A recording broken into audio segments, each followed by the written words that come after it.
Oh, You're like, oh, okay, let's do it. Let's do this. So, how have you been? I've been really good. Like busy, like very busy, but good. Yeah. So, but I thrive off of like a busy schedule, like keeping myself busy on the go. I mean, I do like my downtime, but yeah, it just time's been flying. I'm not gonna lie. How about you? Have you been good? It's been good. It's life's been great. Things are picking up. Eventually I'm gonna start that new job.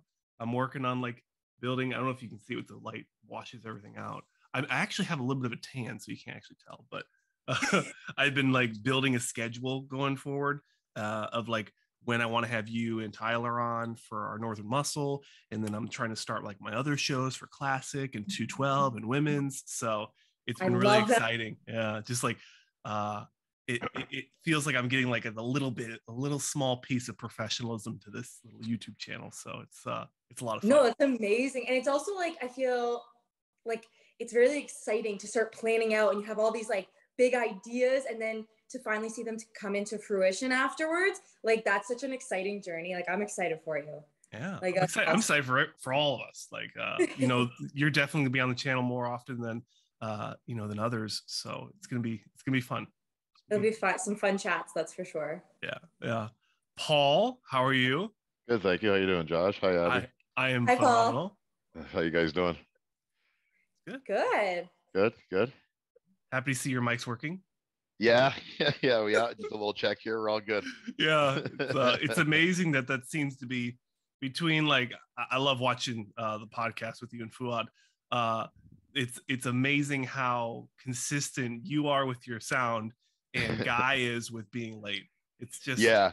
It feels scripted. Like it's just so authentic. Well, I finally got my tech issues mostly figured out, so I don't usually have any hard time signing on anymore like I used to. But yeah, now I got this. This is my wife's. I don't know. I just like it because usually my kids are home when I'm doing one of these, so it shuts them out, and I could just hear who I'm talking to. So I like wearing this. Yeah. But yeah, it's whatever. But yeah, guys always late. I'm late a lot too, but guys guaranteed to be a half an hour, 20 minutes late every time. Yeah, it's impressive. It's it is. I don't know. I think at this point everyone's looking forward to it. Yeah, you expect it. Yeah, and then the quirky reason why is always good. It's never like, oh, I was late. It was just like, somebody tried to kill me. Yeah, it's somebody tried to kill me. Yeah. Destroyed my phone. Like, I mean, it's great. I love Guy. He's a lot, but I love Guy. He's a lot of fun. Yeah, for sure. Abby, so you like staying busy, and I was gonna make the joke about how you were doing your homework at the Toronto. So like, how's school going, and how are you staying busy? It's a hectic. This semester's a little bit more hectic than my previous ones, just because we're getting a little bit more clinic based now, so it's a lot more in person. Whereas I think because of the whole COVID thing, the first 2 semesters, like some courses were online, some were in person, but it was kind of nice having some online because the ones where you don't have to really be in person, I could just kind of do whenever I want. So it was easier for me to kind of like schedule things around. So now I'm at school a lot more. So it's like hard to like fit things around. So there usually ends up being some pretty long days, but it is what it is. It's also a shorter semester because it's summer. So they condense it. So it's a lot faster pace of material as well. But what's that? What are you taking? Chiropractic.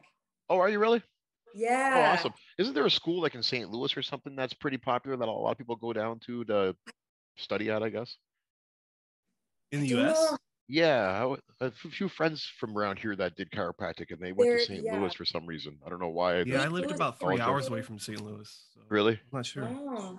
There's a few like Palmer universities. And Palmer was kind of like the origin of chiropractic. Oh, okay. So I know there's one in Florida. There might be one in St. Louis too. Maybe that's the one. I think you're right. I think that is a popular one out there. Oh, that's great though. Does Lafayette sound good? Oh. That's great though. I think it's great when therapists come from an athletic background. Then they can really relate to the people that they're working on a lot more so than someone who didn't perform at a high level of athletics or anything.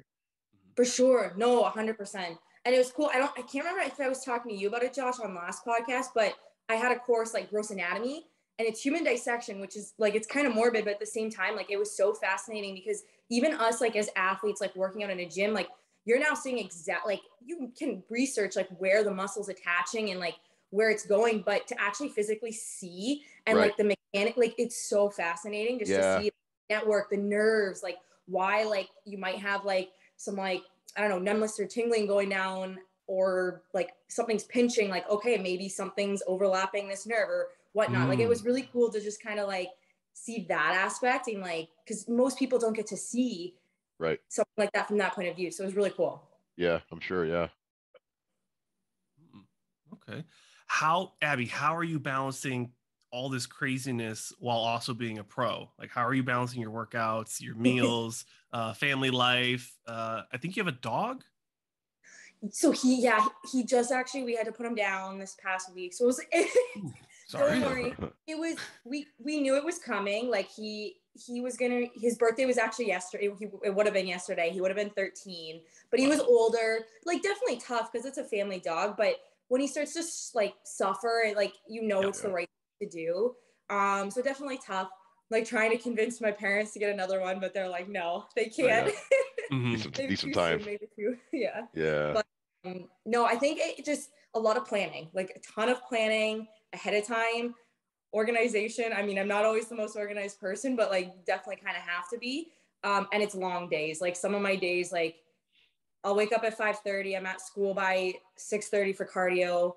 And then I usually go like some days I'll go from school right to work and then train after work. And then I'm home like 10:30. So like, they're like long days, but we get it done.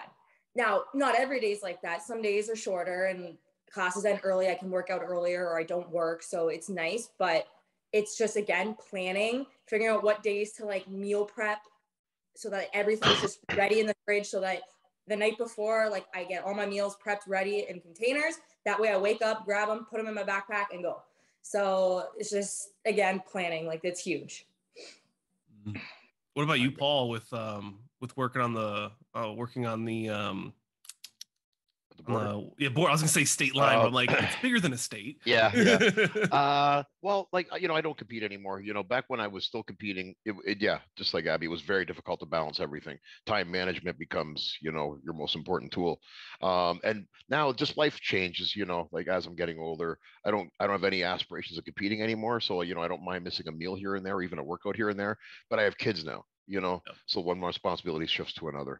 So yeah, it can be difficult for sure. And I find myself at times kind of getting a bit stressed out. So I'm like, man, like it's just so much sometimes, like work, shows, doing stuff for supplement company, judging, kids, wife, friends, family. It's tough to balance everything at times. Mm-hmm. How do your weekends look typically? Like with with everything? Well, right now we do, like at my job, we do like 6-month schedules. So going into this schedule that I'm on right now, I knew I'd be, I knew I'd have a lot of obligations for judging and stuff. So I took a schedule that allowed me to have most of my weekends off. So that's cool in that way. I don't have to use my vacation time and things like that to do a show or whatever. But during the week I'm working, and then I'm traveling on the weekend, then I'm home again working on the weekend, and then trying to find time for my wife, my kids, for everything else. And it's a little stressful at times. I got a little bit of a break right now. I'm home for a couple of weekends, but we're actually leaving this afternoon. We're going on vacation. Yeah, we're going to the East Coast. My wife and I and the kids and her family a little bit, but it's just another thing, It's always something. I never get a chance to sit around for a few days. Not anymore. Yeah. I can't imagine like at your guys' level, but yeah, I noticed myself like well, I mean, I think I talked with Abby just briefly, like my weekend mornings are now booked for eternity. Cause like this seems to be the best timing for everyone. Being on the West Coast, if I wake up at 7 a.m. on Saturday and Sundays and record 2 podcasts and then just edit it throughout the week, it's, I mean, this is like the second week doing it and it's been perfect for me. So really, where do you live, Josh? So I live just outside San Francisco right now. Oh, do you really? Yeah. Oh, wow. Yeah, so it's pretty nice out here. I've been here for almost 2 years, and then I was stationed in Kansas City for 4 years, and then I was stationed in Wisconsin, so just south of Canada for, I don't know, 20 something years, the rest of my life. Are you military? Yeah. Yeah. Oh, okay. What which division or which part of the military? So I'm in the Army branch for the Oh, are you really? On the US side. Yep. Oh, wow. Reserves or active unit? Active. Yep. Oh, wow. Yeah. So I'm Oh, actually transitioning out right now. Well, I'm trying to. They're not letting me go, but I'm trying to get out. I got offered a job, so trying to uh, make that switch, but it's taken a lot longer than I thought. if you, well, I respect what you guys do. Yeah, it's I think I've learned after a decade of doing this, like what I do is important and it's valuable. It might not be kicking indoors and shooting and setting bombs off, but like I play a part, and Right. I need to learn to uh, be proud of myself. And I know Tyler, as soon as Tyler comes in, I start like dogging myself. So that's yeah, it's been something that I struggled with for a long time, but now I see the value in what I do. So Nice. it's worked out. But yeah, Good. Tyler, welcome. How's it going? It's good. It's good. Paul, How how you are doing? you? Good, Tyler. How you doing? Good, man. Abby, how are you? I'm good. How are you? Good, thanks. Good to see you guys. Yeah. Get ready for start your O prep yet? Yeah, man. I'm just in sort of the transition to off season right now. Okay. I guess I'm in off season right now. I'm kind of like pushing the food, but yeah, dude, it's pretty crazy, honestly. Yeah. It's still kind of surreal right now. That's awesome. Are you going to Vancouver to see the show or anything? I'm on the edge right now. I might go watch. I have a client doing it for Men's Physique, and he looks pretty wild right now. Like I'm actually like I'm very confident that he's going to do very well. So I'm Is it the guy we talked about last time, Tyler? Yeah, Chris. Chris? Yeah, he's just looking crazy right now. Like I don't want to jinx anything, but like he looks like a pro right now. He looks like a pro Men's Physique right now, and I want to be there. It's just a matter of like I don't even know if I could. Like I'm pretty sure I can travel, right? Like I don't think there's any restrictions, but you could fly within Canada, yeah. Yeah, I'm debating if I want to go there for a month or 2 months, like at the end of August, because then that'll sort of give me 6 to 8 weeks to just grind, like just be by myself, isolated a little bit, no distractions, no one like knows who I am, sort of thing. I can just go train, head down, and then come back for the last like 8 weeks, because then we have the national show and we have like a lot more shows then where I have clients and stuff. So I'd rather be back, but I have like 6 weeks where I have nothing basically, like all of August and September. There's like really nothing going on. So it's like, I kind of want to go there and just train and get ready for the O there, There's some good gyms there to train at and get focused at. That's the thing. And like, I'm in Niagara, so we don't really have gyms. Yeah. Windsor, we don't have much either. I mean, you have Fouad's gym now, right? Yeah, for sure. Yeah, but awesome. I mean, like, but there's still times where because of my work schedule, I can't train with Fouad, and so I always keep like a backup gym. But there's no good backup gym options in Windsor. We have nothing here, dude. Abby knows. Like, she trains at Crunch, I think, Crunch Fitness. Really? And I drive 30 minutes to get there. Like that's really. It's so sad. I have another gym, and it's like a family-owned gym that I train out of. That one's in Port Colborne. That one's decent. It's a lot of older equipment, but sometimes I like the older equipment. Me too, yeah. As long as it's maintained well. Yeah. Quiet, and it's quiet, which is nice. But I do my routine out of Crunch because they have like a huge turf strip. So like it's a little bit easier on the joints compared to like a hard floor. So that's the only thing around us, like literally. X Fitness? Is that in Walland? No, X Fitness is in Port Colborne. You don't go there? No. Oh, they just moved, didn't they? Yeah, they're in Port Colborne now. Oh, I'll have to check it out. Yeah, I was debating it, to be honest, but it's like still, for me, I'm in Welland, so it's like everything is 15, 20, 30 minutes for me, and I'm driving 25 minutes to a Fit for Less, just to give you an idea of the type of gyms we have here, Yeah, it's so sad what's becoming of gyms, eh? Yeah. Because corporations have taken them over and turned them into these like family fitness centers now instead of gyms anymore. Sad. That's where I'm at, man. And it's like, it is what it is. Don't get me wrong. It's still a gym at the end of the day. There's still equipment, but in my head, I have like a bit of an ego where I'm like, man, I'm freaking training for the Olympia and I'm at a Fit for Less. You know what I mean? Right. I just want like a gym, like a gym's gym, like, you know what I mean? And like, like obviously that's like, you're a little spoiled having that, but even like Body Pro, I don't know if you've ever been there, but that's in Hamilton too. doing. Yeah, I've seen pictures. You know, I know when Valerio was involved with the opening of it. Valerio sent me some pictures and stuff. It looks awesome there. I love the train there. Yeah. So that's too far for you to go? It's 30, 45 minutes. It's not too far, but with gas right now, like if gas was normal prices, I actually would go probably 5-6 days a week, honestly. Yeah. Yeah. Inflation, hitting everything. I'm paying $2.30 or something, $2.30, you know, because I paid premium. I pay like $2.30 a liter or whatever, and it's like I get like 4 days out of it. You know what I mean? It's like I'm not driving to Hamilton every day. I mean, don't get me wrong. When I say just to train, I actually would do it 100%. That's all I do. Yeah. You know, that's my whole day right there. So yeah. I don't really have an issue with that. It's just like, if I drive there one day, I have to fill up in like every 2 or 3 days, right? Yeah, for sure. Yeah. I would go there for like legs or something like that. Like whatever the most important body part is. Yeah. $7 right now in California. Oh God. It hurts. And that's like roughly like, because it's about 4 liters per gallon, right? 4 liters in a gallon. I think so. That sounds right. So, yeah. So you're paying about $2 a liter, or a little bit less than $2 a liter. That's what we're at roughly right now too. Oh yeah. Wow. God. I didn't realize Canada was that bad. Oh yeah. We're bad. Wow. Cause like because Toronto and all that's around Chicago, right? Right in the middle. Yeah. Toronto's closer to New York, I guess. Is it? Or was no, I'm thinking I don't know. Because Toronto's like right on the border. Yeah. Yeah, Toronto's next like to an hour or like by Detroit, I think. Abby that's Windsor. Oh, that's Windsor? Are literally on the border. Okay. Yeah. You guys border with Buffalo, right? Yeah. Yeah. Oh, okay. So just a little bit over the lakes. Yeah. Yeah. In the Midwest, it's only like $3.50 a gallon. So like half you guys. So if you travel an hour and a half off the border, you guys could save. Yeah. Even the reserves right now, the native reserves have like they're at like $1.50 or something. Really? Wow. Yeah, they're actually dirt cheap right now. My parents go there pretty often because we have our cards and everything. So they go there pretty often to fill up. They've been bugging me to do it, but it's just like I have to drive 40 minutes and it's a whole thing. You know what I mean? It's like for the time out of it, I might as well just pay the gas here. You know what I mean? Yeah. Yeah. Before, like a lot of us at my job, a lot of us would just go at the end of your shift. You just go over to the States and fill up and come back. But now they got that stupid Arrive can thing that nobody wants to fill out. Yeah.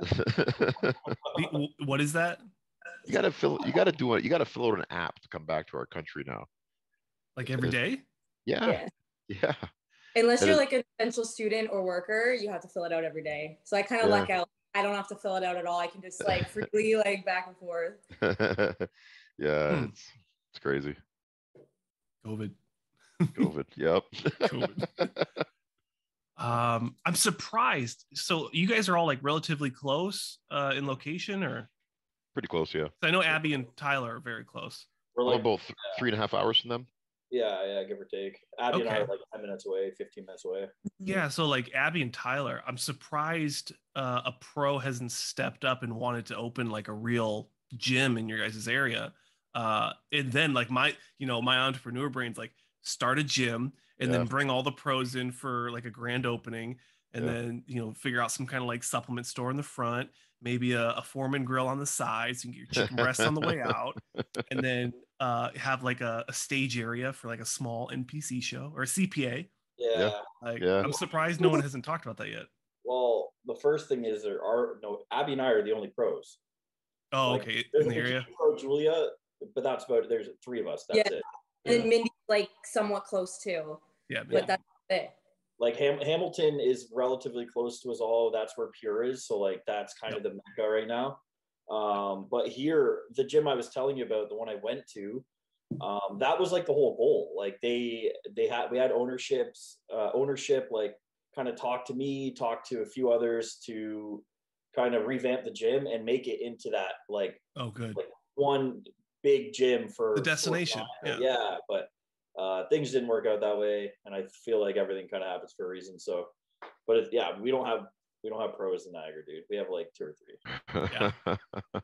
Well, I've been really surprised with my location. Like you'd think I'm maybe 30 minutes outside San Francisco and then 25 minutes south of Oakland. So it's a really big hub, and I'm having such a hard time finding pros.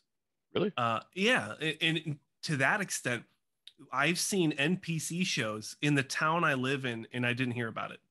And I'm pretty like tuned into bodybuilding. Like this is my hobby. That's marketing, man. That's bodybuilding marketing right there. It's very frustrating because like that's my goal right now is to work with a promoter and then provide free services to kind of build up my resume, because like I'm trying to like, you know, move forward. And like when there's shows literally like 7 minutes away from my house and I don't know about it, it sucks. Yeah. Who promotes that show? I don't know. It's usually Muscle Contest. Oh, so that's isn't that John Lindsay? It might be. See, this is the stuff I need to learn, because I thought it was a guy named Chris, and then I messaged him, and then he told me to message somebody else. But yeah, I think that's John Lindsay. Like there should be availability in marketing for all the shows, I feel like. Yeah, or the chairperson for your area, whoever's in charge of your area, should be doing a better job of, you know, promoting the area's events. Yeah, Mindy did a pretty good job for a few years. Abby, I don't know if you remember, but like at World Gym, we used to have posters all the time. Like, I know it's not a crazy amount, but it's still something, and it's still getting normal people who aren't in the scene interested. And she had like a WWE event or like some sort of wrestling. Yeah. And she did had that a couple times. Yeah, she did a really good job at like, I thought that was amazing marketing, because it's getting people who aren't in the industry interested in something that might not be interested in, and that is able to get more eyes on the sport and more feet in the door and just more interest, right? And I think that's what you need to do. Sorry, go ahead. Yeah, no. I was just gonna say that's a good point, because I feel like a lot of promotion now is just on social media, but unless people are actually following those social media accounts, they're not actually gonna see it. So somebody who's just like a fitness enthusiast that's not really into the bodybuilding like atmosphere, they're not really going to see those promotions. So like having like posts, like kind of going back and doing more posters and like events like that, I feel like, yeah, that's a good idea. Yeah, even if you gave like free tickets to certain people and then just said like, hey, I'm going to give you a free ticket, and then you just can promote the show, because like, I'll just use myself as an example. Like I have tons of people on my social media who aren't like in the scene. Like they're just like somewhat normal people. They're just people who work out. Like I meet them from school, from like sports and stuff. So they're not like in the industry, but like, let's just say I'm posting and I'm like, hey, there's a bodybuilding show. And Paul, actually I watched Bro Chat with you, and you mentioned the guest posing. So like you have guest posers and you have like local guest posers, like Abby doing her routine. Yeah. Wouldn't people want to come see that? Like they'd be like, oh, I know Abby from the gym. Like I'm going to watch her do a routine and watch this show. And you know, having people like that, like I don't want to call it ambassador, but like an ambassador of the show specifically. You have locals, because you want the people who live there. So like Niagara Falls, you want people from Niagara to be there, so then their friends and family and supporters in the area or outside of the area will come to the show, right? Like just watching people posing, or like just wanting to support them, or just wanting to learn, right? Yeah, you know, when we live in Ontario here, we have 26 shows, I want to say, over the course of the year. So there's a lot of people vying for those numbers of competitors. So promotion becomes even more important. I have the advantage of, you know, having Fouad as my co-promoter, and Fouad has a very large reach. So, you know, he puts up a post and, you know, a lot of people see it. So I have that advantage myself. But for some of the smaller market cities, even our Windsor show, for example, is a smaller market city. And we haven't done a good job this year promoting that. You know, I'll be the first to admit that. It's the first time we've had the show in Windsor in a couple of years. All the pandemic things that have been going on lately, and you're busy with your own life, and it's not an excuse, but we have shit to bet on promoting that show this year, and I'll be the first one to admit that. But our Toronto show, we did a better job, I think. But a lot of that had to do with just Fouad's reach. You know, he could just reach so many people with his large following. But I think you're right. I think a lot of promoters are starting to realize the importance of social media and having someone who can promote your show for you if you're not that person yourself. So I think you'll start to see things get better moving forward. I think COVID made a lot of us just kind of lazy, and you know, and with shows being canceled so frequently last year, and that it's an excuse in a way. It shouldn't be an excuse, but it's an excuse in a way. But I do think things will get much better promotion wise in the coming years. Even like with COVID, there's just a lack of competitors and a lack of interest, like a lack altogether. So everyone has not given a shit about anything. But you know, sorry to cut you off, Tyler, but just one point I want to make to expand on that, which I think is a really good sign. Like I've been to a lot of shows this year. I've been to the Arnold's. I've been all over Canada. I was in Florida last weekend for a show. Every show that I've been to, the crowds have been huge. The crowds have been like sellout crowds. They've been massive crowds. The athlete numbers aren't back yet, but I believe that has a lot to do with COVID and gym closures for the last 2 years. I think the demand for the sport, the interest in the sport is still extremely high. I think as we come out of COVID, hopefully no more lockdowns, no more gym closures. I think in the years to come, I think our sport's going to see a strong revival. I have a question actually for you, for everyone, but like, do you think that do you think if there were less shows, then there would be more athletes per show, there'd be more interest per show, and there would just be it would maybe be better for the sport? Because like I feel like there's just too many shows, and it's like in Ontario especially everything, and there's like if I'm an athlete competing at that level, I'm like, why would I do this show? I have a show 2 weeks from that show date that I like. When I'm with my clients and everything, they're like asking me what show they should do, and if I'm being honest, I'm like, doesn't even matter, man. Whatever show, if you're not ready for this show, there's a show next week. If you're not ready for that show, there's a show the week later. And if you're ready before then, there's a show 2 weeks before the first one. You know what I mean? And it's like, yep. And that's an Ontario problem from my perspective, because I've been to Alberta and BC this year to judge shows, and they don't have nearly the number of shows we do. And their shows, people are very excited for them. They have really good crowds. They have good athlete numbers. It's Ontario, and I think for a while there we got stuck in this thing in Ontario where there was such a high demand for shows, and we were meeting that demand, and all these shows were doing well. But then suddenly it kind of shifted a little bit where the athlete numbers were starting to come down a little bit, and we still had all these shows, so it really watered things down. My opinion on it, honestly, and I could be wrong, but I think it's because they got rid of the tier system.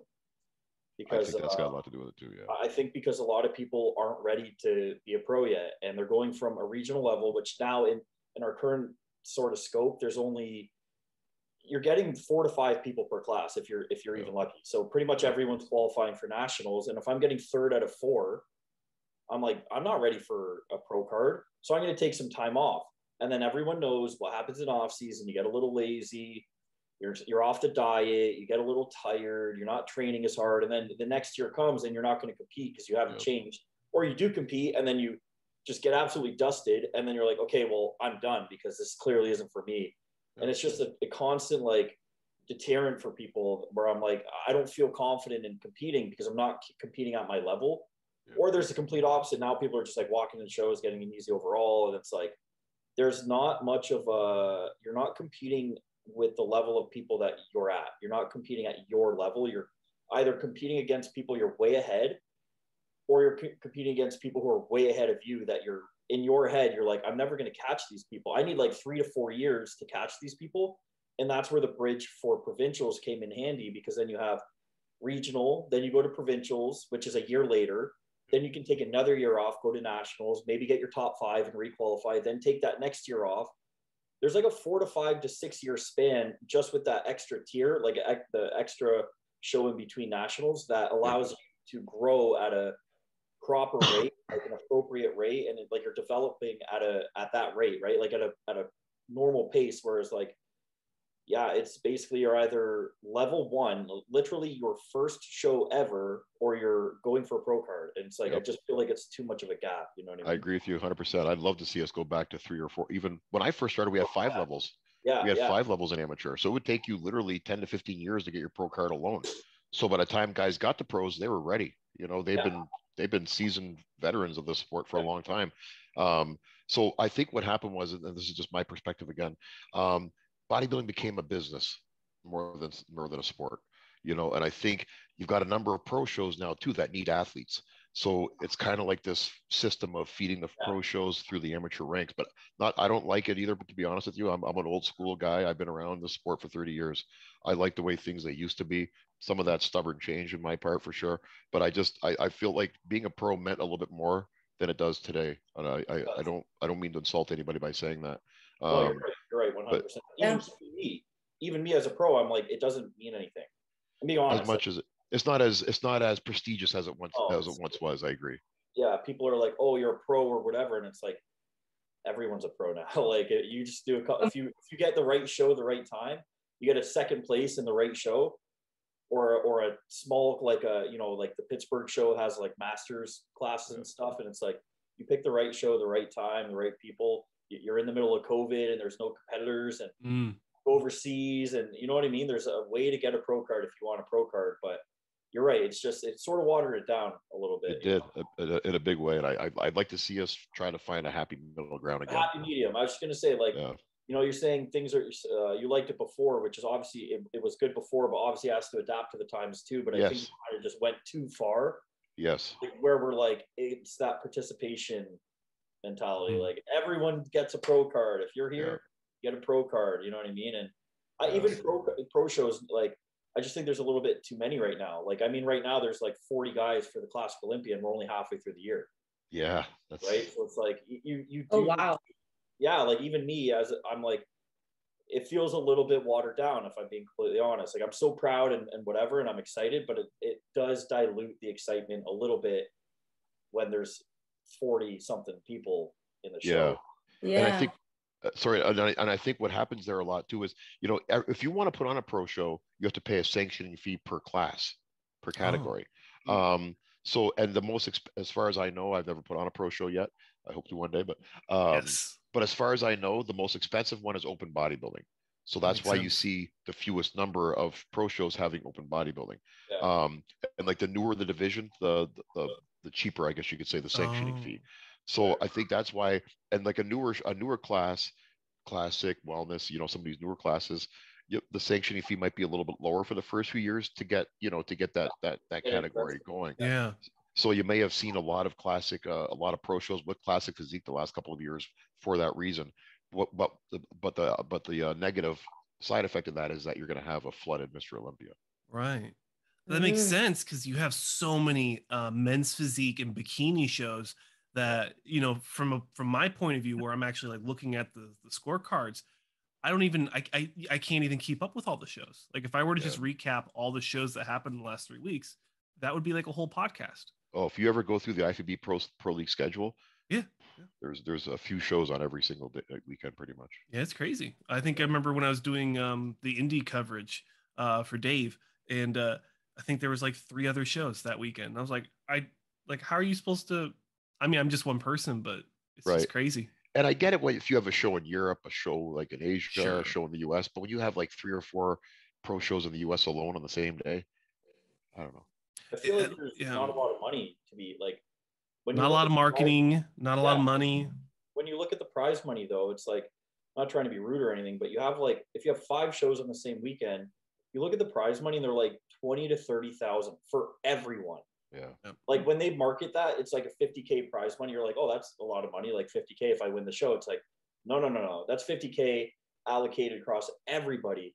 Yeah. And I'm thinking, like, why doesn't the IFBB just like kind of get promoters to join up a little bit, pool all their money, put on a bigger show, and then the athletes get more money, you get way more interest, you get way more people coming, you get more fans coming.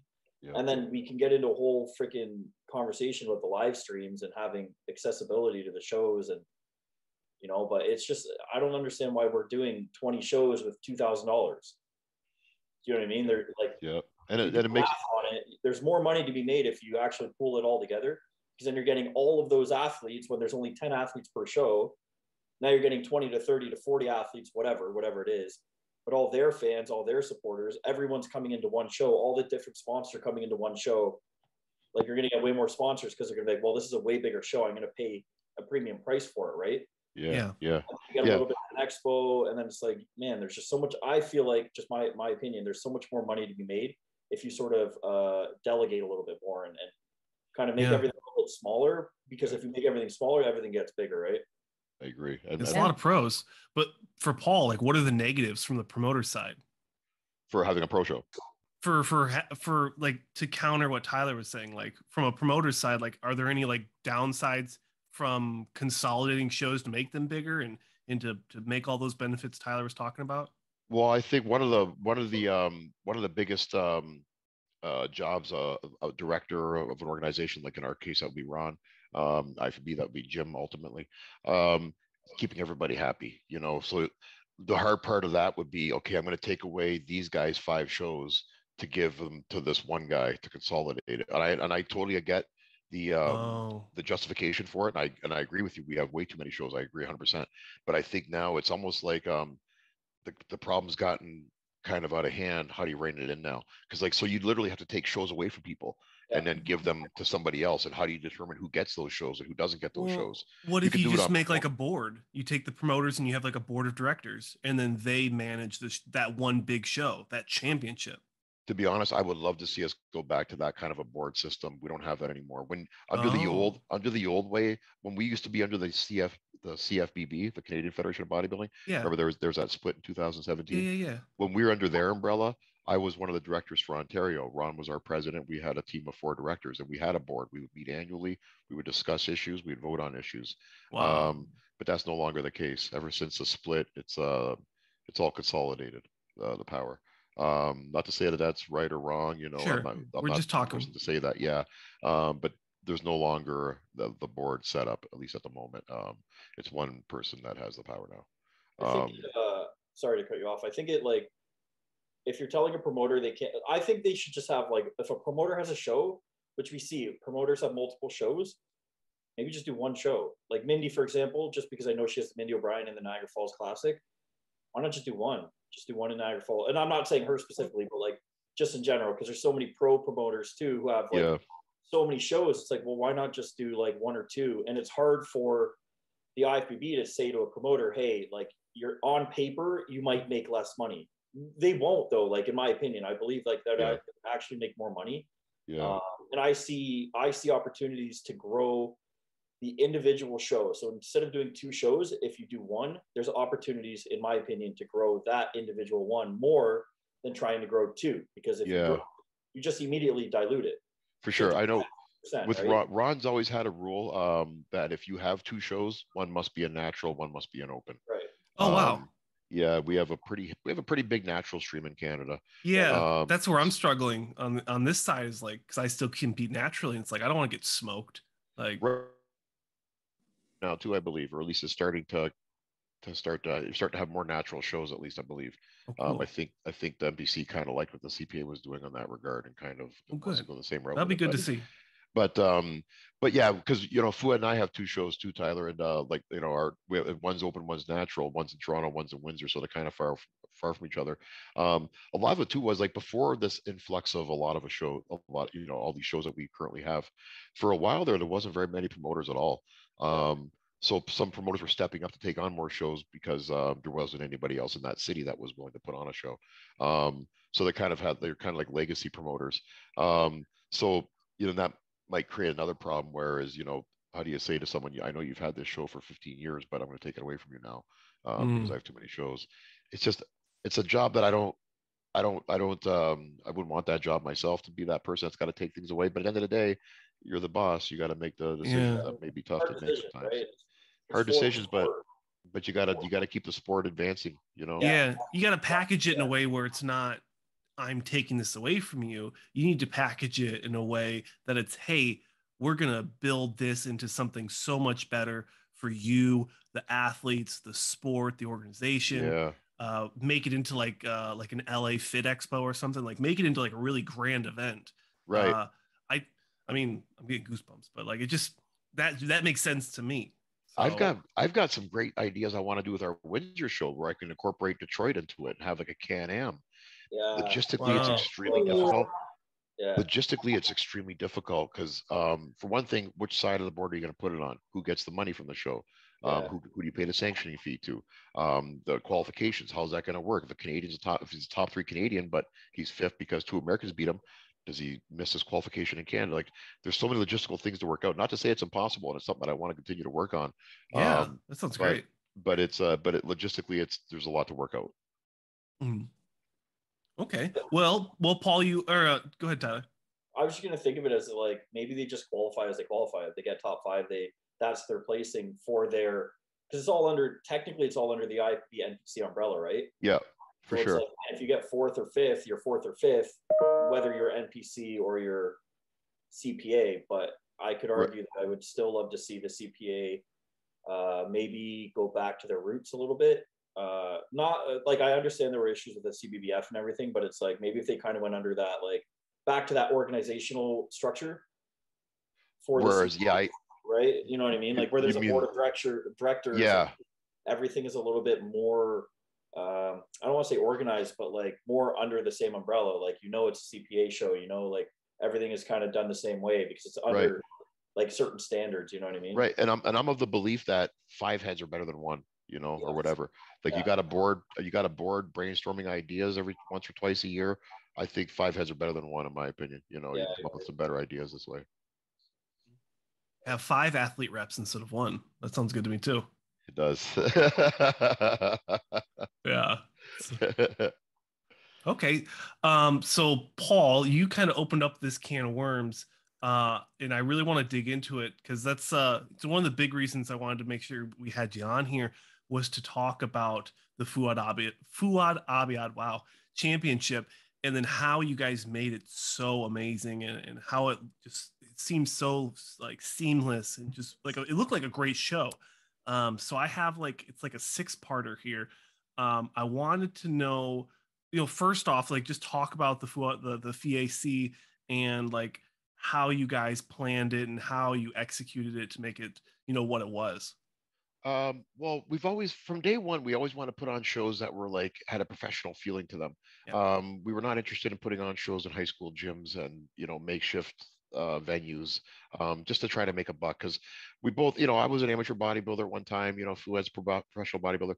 We know what it means to the athlete. Like I know from experience, I've in shows that I've competed before, I've asked friends and family to come, and they come to see me, and they're like, "You're in a high school? You're in a high school? Yep." It's like, what kind of sport are you in? You know what I mean? I don't want people to feel that way when they do our show.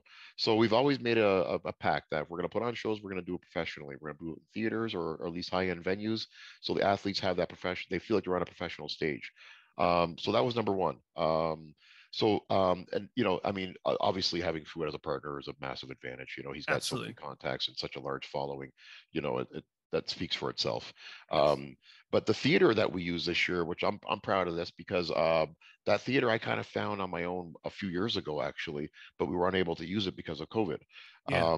So then we did put on a show there last year. We combined both of our shows together and did them on the same day, just because there was all these restrictions with COVID. I didn't want to cancel both shows altogether. I wanted to put on something. So we combined and put them on the same day and had a small show, but at least it was something. But they had a smaller theater inside that venue. We had it there because of the restricted audiences, whatnot. But they always had this large professional theater that I envisioned us using one day when the time was right.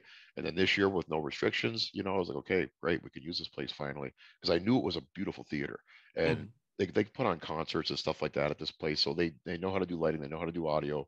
So I was really excited. And then, I kept bugging Fouad. I'm like, we need a guest poser. We need someone big for the stage, like somebody who's going to rock the house.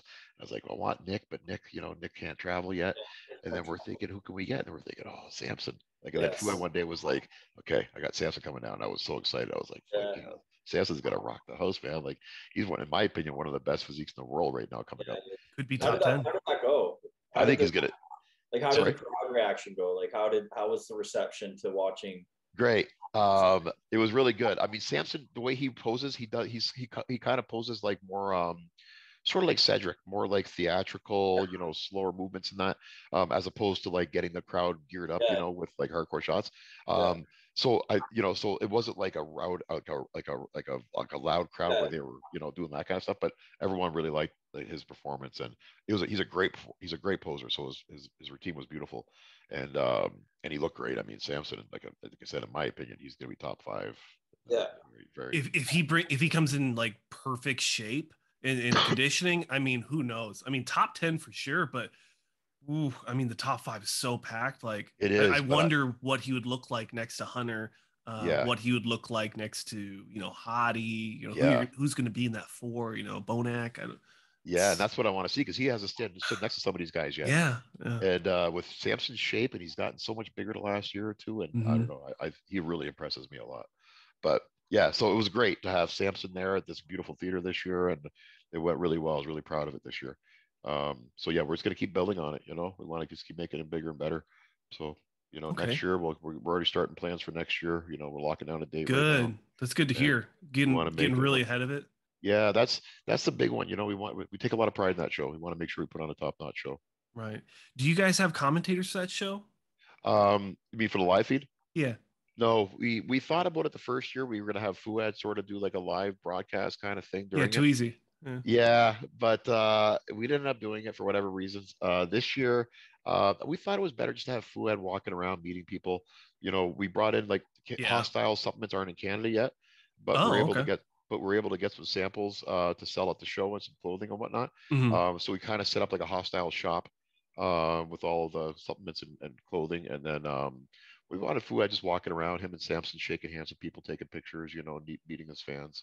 And I think fans like that more than having Fouad do the live feed, you know. I think that'd be better for Fouad in his capacity for his own show to be around. Plus, but if he's doing the live feed, then he's literally gonna be stuck to that chair for the entire day. And you know, I'd much rather see like maybe like Ron, or not to toot my own horn, but like see myself, or I mean, there's a lot of people that could do commentary. We'll talk about that for the next one. That'd be a good idea. You could do that remotely too, right? You can absolutely watch a lot. Good. I mean, I think I was already talking with a guy out of the Vancouver Island Showdown. Oh, Corey. It was Corey. Corey. So I need to get my passport in order, because that might be a thing. So Corey does a great job with his shows. He's I consider Corey one of the best promoters in Canada as well. Him and Andrew that put it on together. Those guys, they got a lot of passion for the sport, and they put on great shows. That's what we need. We do. While we're on it, I would say that every single pro show should have commentary. Because it's I'm sorry, but like, we watch pro sports, every single pro sport is commentated, every single one. There's no game, you've never watched a hockey game or soccer or football or whatever that didn't have commentary. And I think the commentary adds a value to the viewer, especially so much value.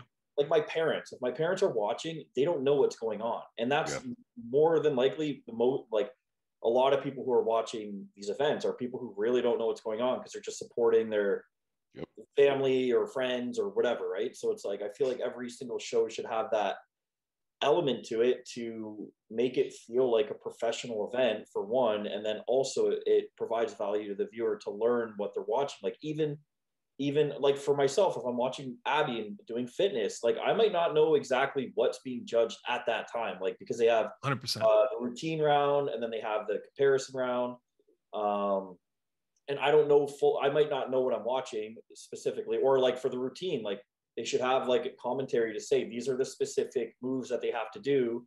That's why they're all kind of doing the same thing, but their creativity is how they're getting judged around those moves. Like, all of these things, I wouldn't know if I'm watching. And then, like, anytime you're watching, like, I wouldn't even watch a live stream if I'm being honest, because one, I'm paying $40-$50 for it, and then two, it's like I'm just watching a static screen of got people posing, and 9 times out of 10, it's not even really good lighting or good quality of the video or whatever, you know what I mean? So I would really recommend the commentating. I get so many questions, like, after competing, from like friends and family, like why did this happen, like, why did you place this way, or like, they're so confused, or they're like, I don't, because especially with the fitness routines too, because there's only 4 mandatory skills and you can make the rest your own. Some routines are completely different than others, like some are slower paced, some are faster paced, and like there's so much difference in some of the routines that, like, it's hard, like, one, it's hard to judge, but two, like, for people who don't understand the sport, they're like, I don't understand, like, how these are being judged, or like what I don't know what I'm watching. I'm just watching people do things. I'm like, I don't know what I'm watching.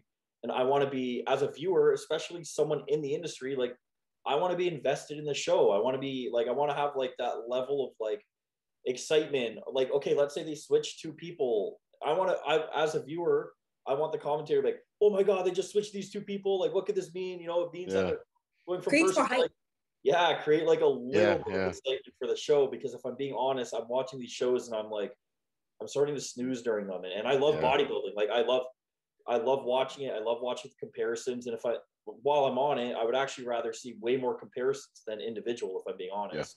I agree. Like, dude, you know, everyone knows, you watch a show, there's like, let's just say there's even 10 people, but you see the same 10 people come out for individual routines, or 20 people or 30 people go to the Olympia. There's gonna be 40 people, some classes. If I'm being honest, if I'm at home watching, I don't want to watch 40 individuals come out and pose for 30 to 60 seconds at a time.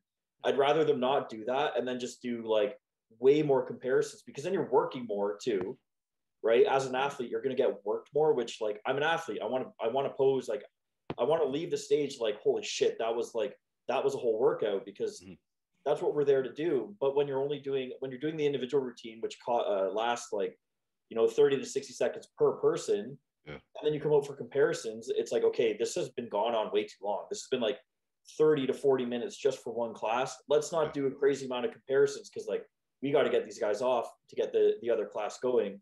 I'd rather spend that time way more you have 2-man, 3-man, 4-man, whatever comparisons, bringing in like 3 to 6, you know what I mean, instead of like 1 to 8. It's like, I don't want to watch an 8-man comparison. I don't, because by the time I even get through the whole 8 people, they're already off the stage. Right. Yeah. You know what I mean? See, these are the conversations I think that are good for an organization and should have. It should happen on a regular basis. Not behind closed doors. Yeah, and that way, for sure. Because I mean, the more feedback, the better. Because at the end of the day, we all want to make a good product. We all want to keep the sport advancing and keeping the sport going, in the right direction. So, like I said before, more heads are better than one.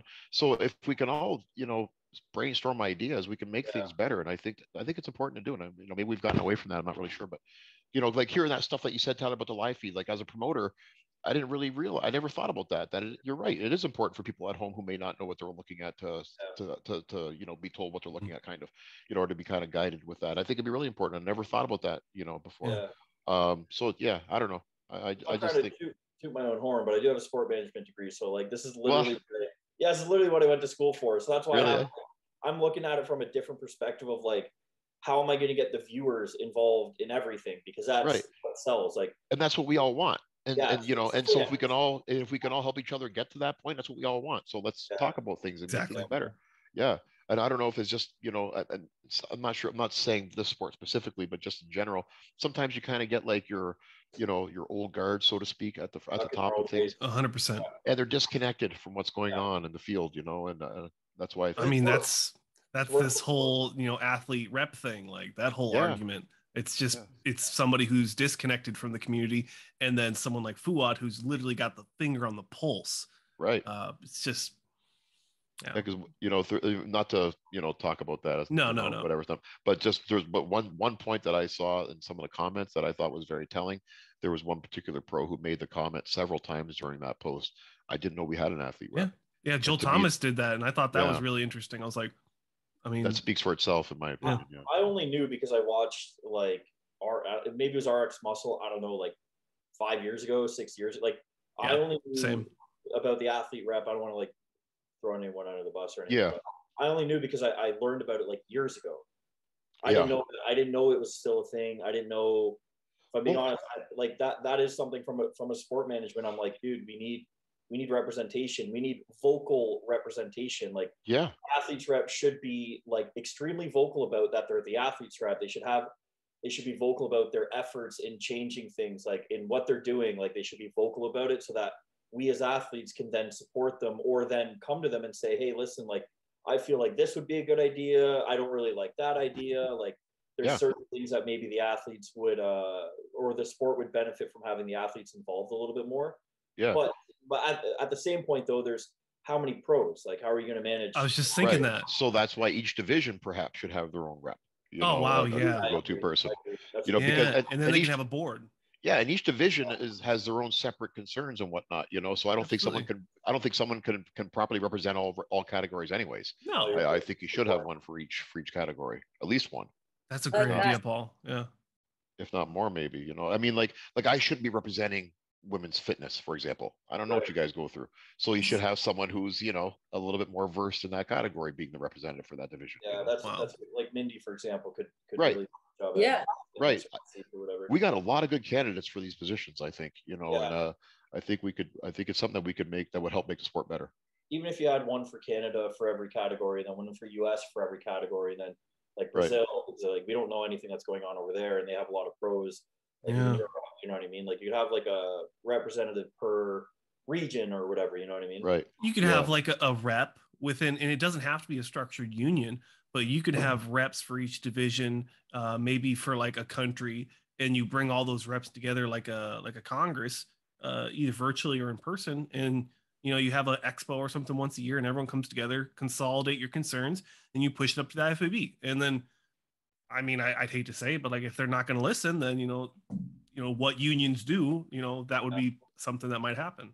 Right. I'd love to see that. Yeah, I think they would listen anyway. I mean, like, Yeah. you know, why wouldn't you listen? You We're know, only trying to help. Yeah, exactly. Right. Yeah. That we don't have an avenue of bringing these Consolidating concerns and then pushing it up. Right. And yeah. This is all we have is just formats right now. It's just talking. There should be a way, there should be a direct line from management, whatever you want to call the powers that be, down to the athletes. There should be a direct line and a seamless way of communication between more than one person, though. Right. Because then also the onus is only on that one person, and it's one, like you said, one person for how many classes? Like 10 now, 15? I don't even know. Like, no, there's a lot of different classes, not just pros but amateurs as well, and there's a disconnect between the two. And there's not really much of like a hierarchy. Like once you're pro, it's just like a free for all. Like congratulations, you have a pro card. Yeah, give us your money and then go do a show. Yeah. I don't feel like there's much of a structure for the athletes to feel, if I'm being honest, to feel like they're a part of an organization, that they're being, not that we're not supported or anything, but like we just don't have like a relationship type of thing. You know what I mean? Right. Yeah. Like if there was an athlete rep to say, hey, congratulations, Tyler. I know you got your pro card last year, you know, on this date, you know, congratulations. I'm your rep. You know, if there's anything that you need, any concerns, feel free to contact me anytime. You know, just something simple like that. Yeah. How cool would it be if like an athlete rep, or if there's a team of athlete reps, they reached out to new pros and they're like, hey, like these are some people you can talk to for this stuff and this stuff. And you could have like somebody would help you get in to do like MD interviews, or if you wanted to be on a magazine, like these are the POCs, and like just consolidate, not like a knowledge base. Right. Like, it's just, I feel like bodybuilding, like, you know, Paul, you've been part of it for 30 years, you said. So it's like, how is it that we're still trying to reinvent the wheel in 2022? Right. Well, I'll tell you a funny story about that. Like maybe just the nature of the sport. We're slow to change. When I first got on the board, like I was telling you about, we used to have a board in Ontario that you made decisions. When I first got on that board, which would have been 2013, I think, or so, right around there. Anyway, back in those days, believe it or not, as a judge, I would know this. We would come to the table, and you'd be given, as soon as you got to the table in the morning, you'd be given a list of all the competitors, and then had your blank score sheets. You had to sit there and fill in with your hand, with handwritten, all the numbers for every single class off this competitor list you were given. So you would frantically sit there for the first 30 minutes before a show and frantically try to get all these numbers written down before the show began, so that when they came on stage, you weren't trying to do it at that time. You could just focus on judging. So when I became a director, I was like, okay, first thing I want to do is get rid of that. I was like, can we? That's what I do when I do live streams. Is I look at the number and I match it with the name, so I know who's who. And it's, so that's so what funny. we do it. So like in some of these classes, like this is what around the time the super show started getting huge. Some of these classes were like 30 competitors, 30 individuals long. So you're sitting there trying to scramble down these numbers, and then you're like, oh my God, then now the show's starting. I got a judge now too. So I was like, you know, this is 2013 or 14, whatever year it was. I was like, can't we get a computer system to make these things for us? On a tablet or something? Right. Yeah. They go, can someone make a program to put this on the sheets for us? And then finally they did it. But I just, you know, maybe just the nature of things were slow to change, but I think not to say that we're just like stuck in our ways. And you know, in bodybuilding especially, it's an older generation right now that's sort of running things. So it's like, well, this is how it was in my day, and it was really good then. And it's like, it might have been really good then, but we're in a different age now, and because we're in a technological age, we really, really need to take advantage of that. While also recognizing the fact that we have a much larger reach now. So, you know, before, things were just sort of done for the very, very small niche amount of people that were there. Like, bodybuilding wasn't mainstream, and I'm not saying it is mainstream, but it's definitely more mainstream now, and it definitely could be mainstream if we took the proper approach to adapt and sort of like give the people what they want, sort of thing. You know what I mean? Yeah, 100%. I agree. There's a ton of room for growth. Yeah, there is. We can definitely make the sport better. Yeah, I agree. Hopefully we just won't see.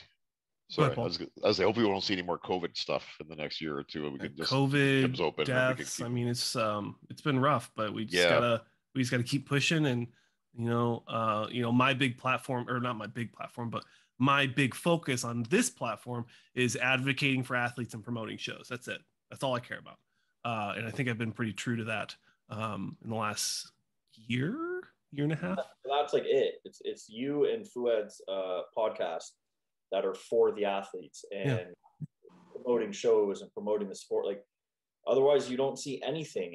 And if I'm being honest, it's like, if I were sort of, working for the IFBB or the CPA, I'd be like, yo, like we need a marketing team right now. Yes. Promote all of these shows, to promote all the athletes. Like, even if I'm doing a CPA show, like, Paul, you're in this, but like, there's a monopolization of the media. Like, we only have one photographer who's allowed at any show. And if anyone else wants to come, they're not allowed to bring their camera in. And it's like I said on one of our last podcasts, if we have more media being able to come into the shows. So Paul, for your show, for example, let's just say you're allowed to do this. I'm sure you're probably not, but let's just say you're allowed to say, hey, listen, I'm not going to let Stone be the only photographer. I'm going to allow up to 10 photographers. I'm going to create a media pit. I'm going to charge all of the photographers a buy-in fee, let's say $500.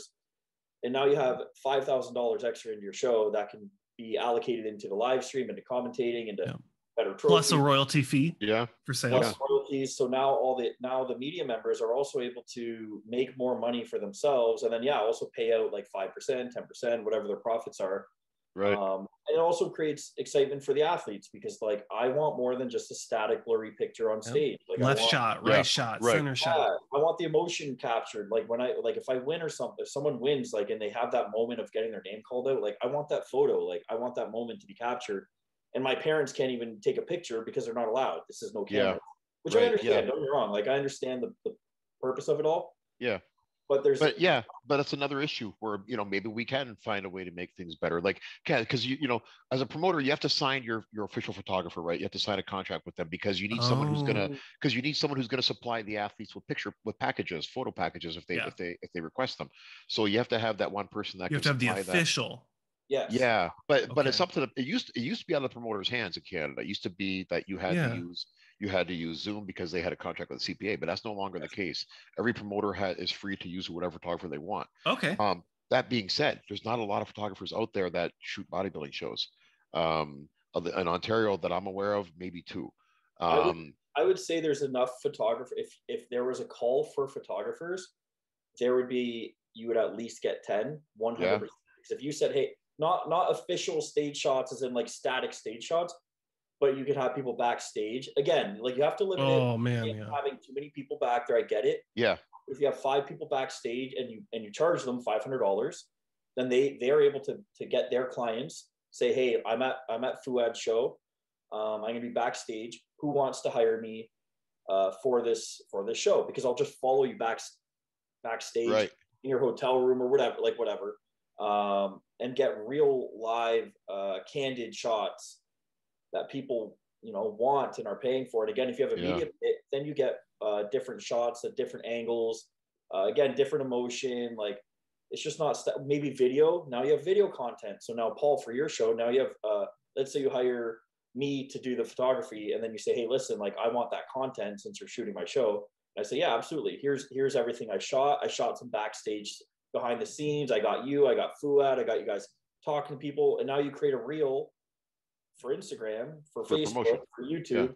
Now you promote that. Now you get like 3 or 4 or 5 different videos for the year that you now get to, every couple months post a new reel, building hype for the next one. Yeah, actually, as an athlete, excited because I'm like, damn, that looks really cool. Like, I want pictures of, like, I want that for myself. I want that. I want to be a part of that. Like, as an athlete, we just want to be a part of that. And like, you're selling me on that marketing, but right now we don't, with static stage pictures, there's no content coming out of those shows.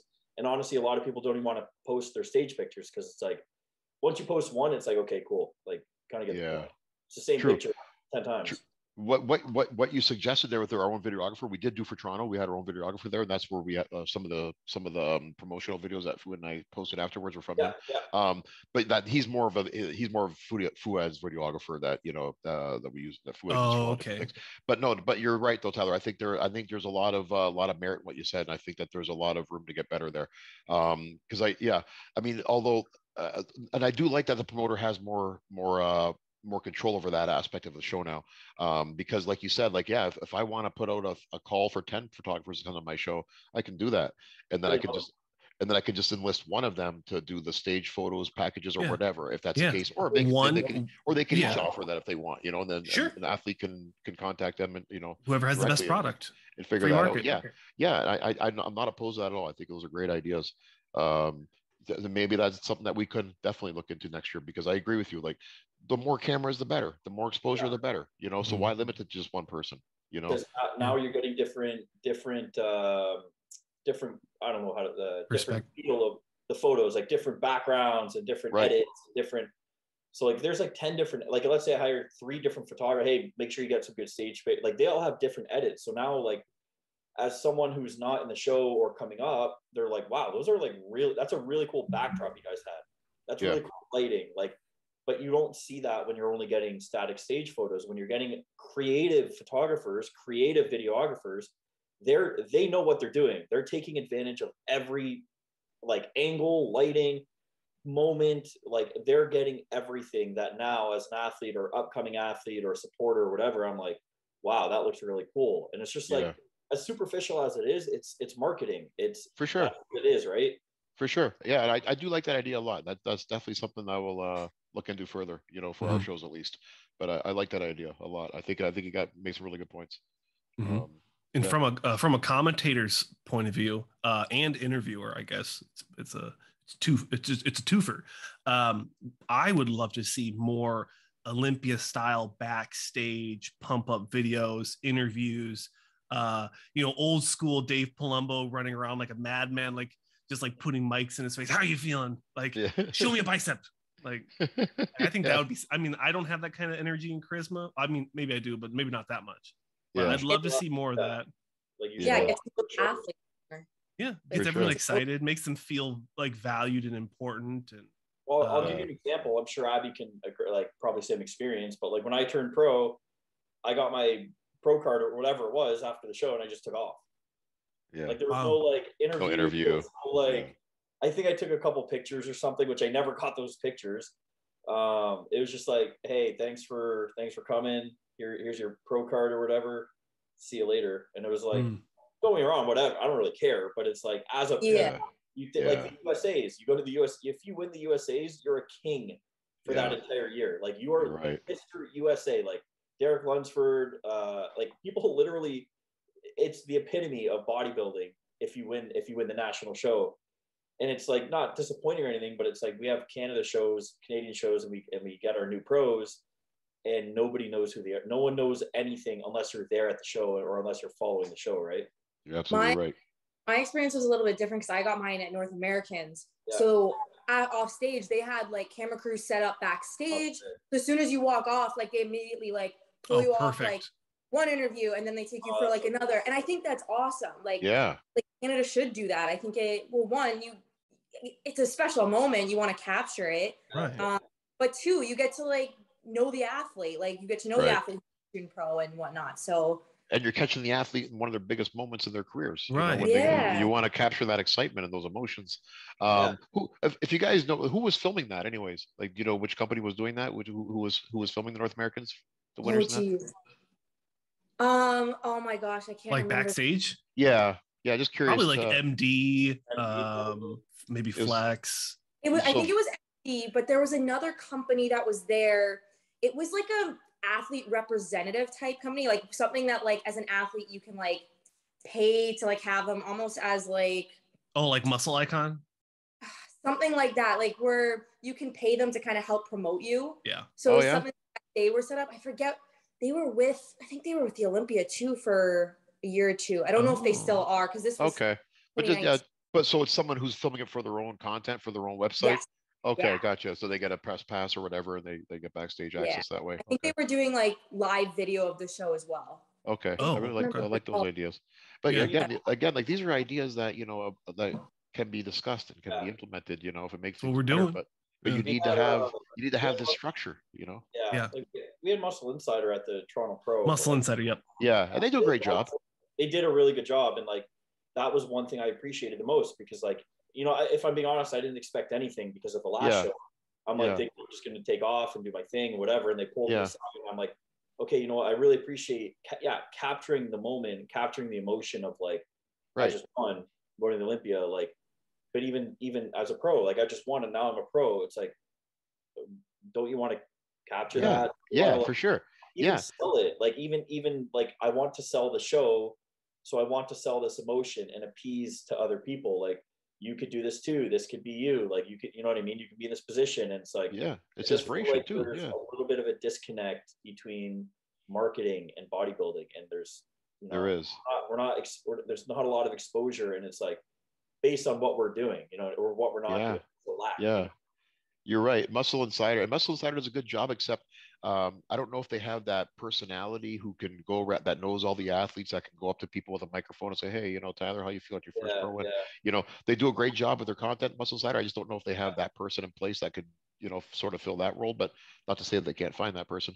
But yeah, no, I think that'd be great to have in Canada. And I think we should have that in Canada. And that's something I'm definitely going to try and take out of this and bring forward. Yeah. Well, let us know, Tyler, myself, and Abby, what we can do to help with your next show. I mean, we're all, I think Abby wasn't on there, but when Joe Seaman was on with us, everyone was like, yeah, we'd love to help promote, like really, physically, like we'd love to help get in there. So yeah, Joe's a great guy too to get involved, because I just judged a small show in London, Ontario about a month ago, and apparently Joe, I'm not sure if Joe was just in town for some reason, but he contacted the promoter before the show and said, hey, I'm getting ready for the Toronto Pro. Can I guest pose at your show? I don't want any money for it. I just want to practice my posing. I think that's fucking awesome, man. Like, and I'm a fan of the sport too. So, I'm sitting here judging the small show, and then I get to watch Joe Seaman guest pose, so that's awesome too. And, I think that's great. I think Joe's a great representative, and I think he's another guy that we could get involved more in Canada, over here in Canada, to make things better. Mm-hmm. Yeah, I think I love Joe.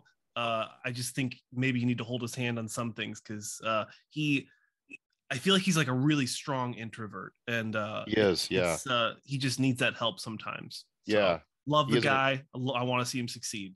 So he's like me. We're just like in our routine. Like, doing this is like a big change for me, because it's like I do the same thing every single day, the same time. Like, I might try and kill time doing something else, but it's like my whole day of doing nothing gets pushed back. You know what I mean? You're a bodybuilder. 4 p.m. I start doing nothing at 5:30 p.m. instead. It's like it's the same. You're just creatures of habit, and it's like when you're in that zone, the flow state, you don't want to leave it, type of thing. And doing different things, like even having to do these meetings with representatives and having to try and promote the sport when it's like not something you're already doing. It's just like, it's out of the routine, you know what I mean? And for someone like Joe, especially, who's probably been in his routine for like at least 10 years, it's definitely probably a little bit of a push to penetrate that routine. You know what I mean? Body loves routine and structure, that's for sure. Yeah, but you were talking about it earlier. Like, we're all creatures of habit and structure. So they're bodybuilders. Yeah, I feel like that's how you succeed, and it's how you enter that flow state of just everything is literally flowing, because you have the same morning routine, you have the same night routine, and that's how you structure your day, so that the day literally flows from start to finish. And like, the morning sets the tone for the day, and the night sets the tone for your sleep, which sets the tone for the morning, which sets the tone for your day. You know what I mean? Like, everything is sort of interconnected, and that routine keeps everything flowing, Yep, for sure. I have so much more questions for you, Paul, about your show, but I want to make sure we don't just keep hammering it. Yeah. Poor Abby's been sitting there for. I just keep looking at her, and like the smile will just slowly start to feel like this is a lot of information. I love it. So Tyler, we just saw some pictures of you doing some posing at Pure Muscle. Was that you actually doing a photo shoot? Because you said you wanted to do something with Jed North, right? Which one? Oh, which photos? I think it was the one where it was one of you with a client, and he was actually helping me pose. Classic Savage. Yeah, he was actually. So I'm using him as my posing coach right now. Okay. Yeah, my posing sucks, so I need a lot of help with it, and he's super. He flows very well. Yeah, there he is. You know what, man? I used my Toronto show as just an opportunity to sort of pick myself apart, and I don't mean that in a negative way, but it's more so like, how can I improve for the Olympia? I do feel like everything I brought for Toronto was appropriate for that level, for that day, for that time. But dude, I contacted this guy like the day after I got my pictures. I'm like, okay, I'm gonna take my posing really seriously this time, and I'm not gonna sort of let that be a reason why I don't place as well as I could place, because that's fully in my control. And it's like, that's just a matter of work, right? Like there's no reason why I can't have really good posing. And I totally respect the fact that I pose like a bodybuilder. I know that. Yeah. It's something that I just need to work on better, because my shape I don't have like the craziest classic shape, whatever you want to mean by that. But I do believe that posing is a huge reason for everyone's classic shape or their flow. And I hired that guy like literally right away. I actually paid for him to come out he's from Quebec, from Montreal. Okay. So I paid for him to come out here to help me for a couple hours. Wow. Nice. Yeah, because the way you hit your poses, Tyler, the way you hit your poses is great. Just to make it more classic, I think, is we have some classic twists on some of the poses. That's all. Yeah, I was a little shit saying I look like a bodybuilder. Whatever, man. At the end of the day, it's a bodybuilding competition. Yeah. You can't just give a guy a show because he looks what my perception of classic is. I mean, at the end of the day, Franco Colombo, he was first place in the golden era, the classic era, whatever you want to call it. Tom Platz, these are technically classic guys. So I just whatever. I looked at it. I was like, okay, it was enough for that show. And I knew that going in. I was like, I don't think my posing's bad. It's just like, no, it could be better. And I recognize that. And I at the end of the day, I always use my shows as a gauge and how I can improve. And posing has always been something that I've always needed to improve. And posing is something that everyone can always improve. So I just wanted to take another level and make sure that I kind of cross my T's and dot my I's for the show. When it comes to posing, one thing I noticed, whether your transitions are more classical or not, that stuff aside, when I see someone who's not in posing shape, and by that, what I mean by that is puffing and puffing on stage when they're hitting, that is such a detriment to their physique, because you'll see them literally flatten out right in front of you. Whereas someone who's in good posing shape, someone like Tyler or someone who works on their posing, they'll get fuller and harder as the show goes on. And, I think it's something that gets overlooked at times by competitors. For sure. Yeah. Because the judges see it, like, for sure. Who knows? This guy did not practice posing. And out in between the side shots, and as a head judge, I don't know, other head judges will do this too. We'll work them on purpose. If I see that you didn't do your work in posing, then I'll work you and I'll see just to see if they flatten out. Because Toronto, and I loved it. I was like, we went around once or twice, and then I remember thinking, wow, I'm like getting pretty tired. And then they're like front double bicep. I'm like, oh, let's go. You know what I mean? Yeah. Like I'd rather do more comparisons because I'd rather work harder. Like I'm an athlete and I do cardio every day. I train every day. I pose every day. I want that to be put to the test against other top athletes. I don't want it to be like front double by, okay, side check, okay, back double. And it's like, guys, we're not even hitting poses. We're not holding it. We're going through the round one time and then we're off, which kind of happened at my first pro show, which was in Florida. We were maybe on there for like 2.5 minutes, and we only kind of went around once, I'm pretty sure, to be honest. Toronto, we at least did 3 or 4 comparisons. Like they really worked us a lot more that show. Yeah, and Tyler was the head judge in Toronto. Tyler, I think, has learned a lot from Steve.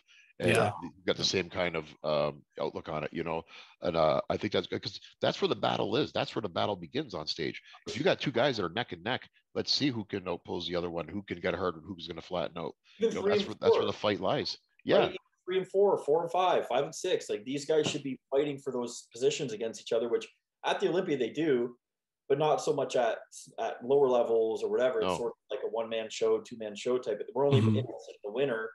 When like 3 and 4 still get paychecks too, or shows anyway. It's like, I feel like as athletes we should be, getting work. We should be working as athletes. Like we're competing. I agree with you. Work for it. Don't like. I feel like some guys get an advantage that way, because then, you're right. They'll pose through one round. As they're walking off stage, they're gassed and they're really flat walking off stage, and they only went through one round, right? Right. Yeah. Yeah. I don't know. It's one of those things where, like, I understand the importance of an individual routine because it's your first look at the judges. You kind of want the judges to see it by yourself for that brief moment, just so they can take it in, see what your physique, is all about. But like, and I hate to say this because I don't know if I really want to see it go, but the finals routine, I think it's an important part of the sport, but everybody knows you're not judged on it. So Yeah. nobody puts any effort into it. And I don't blame them. So if I'm not judged on something, why am I going to put effort into it? I totally get that. So we're having to sit through these minute-long routines that people are being forced to do. They don't want to do. Nobody wants to watch them because there's no effort into them. So maybe we can get, and I was the same way when I was an amateur too, because I knew I wasn't scored on it. So why am I going to use, I only have so many hours in a day. Why am I going to spend this little bit of time I have working on my routine when I'm not getting judged on it? You know, I get that. But like, so maybe that's something we can do, like, you know, where we could take something away from that to add to more of the comparisons, you know, take some of the time away from that. For the pro shows, because I would say, like, as in a pro show, I think it's sort of not necessary, but it does add value to the show to have professionals at the elite level doing a posing routine.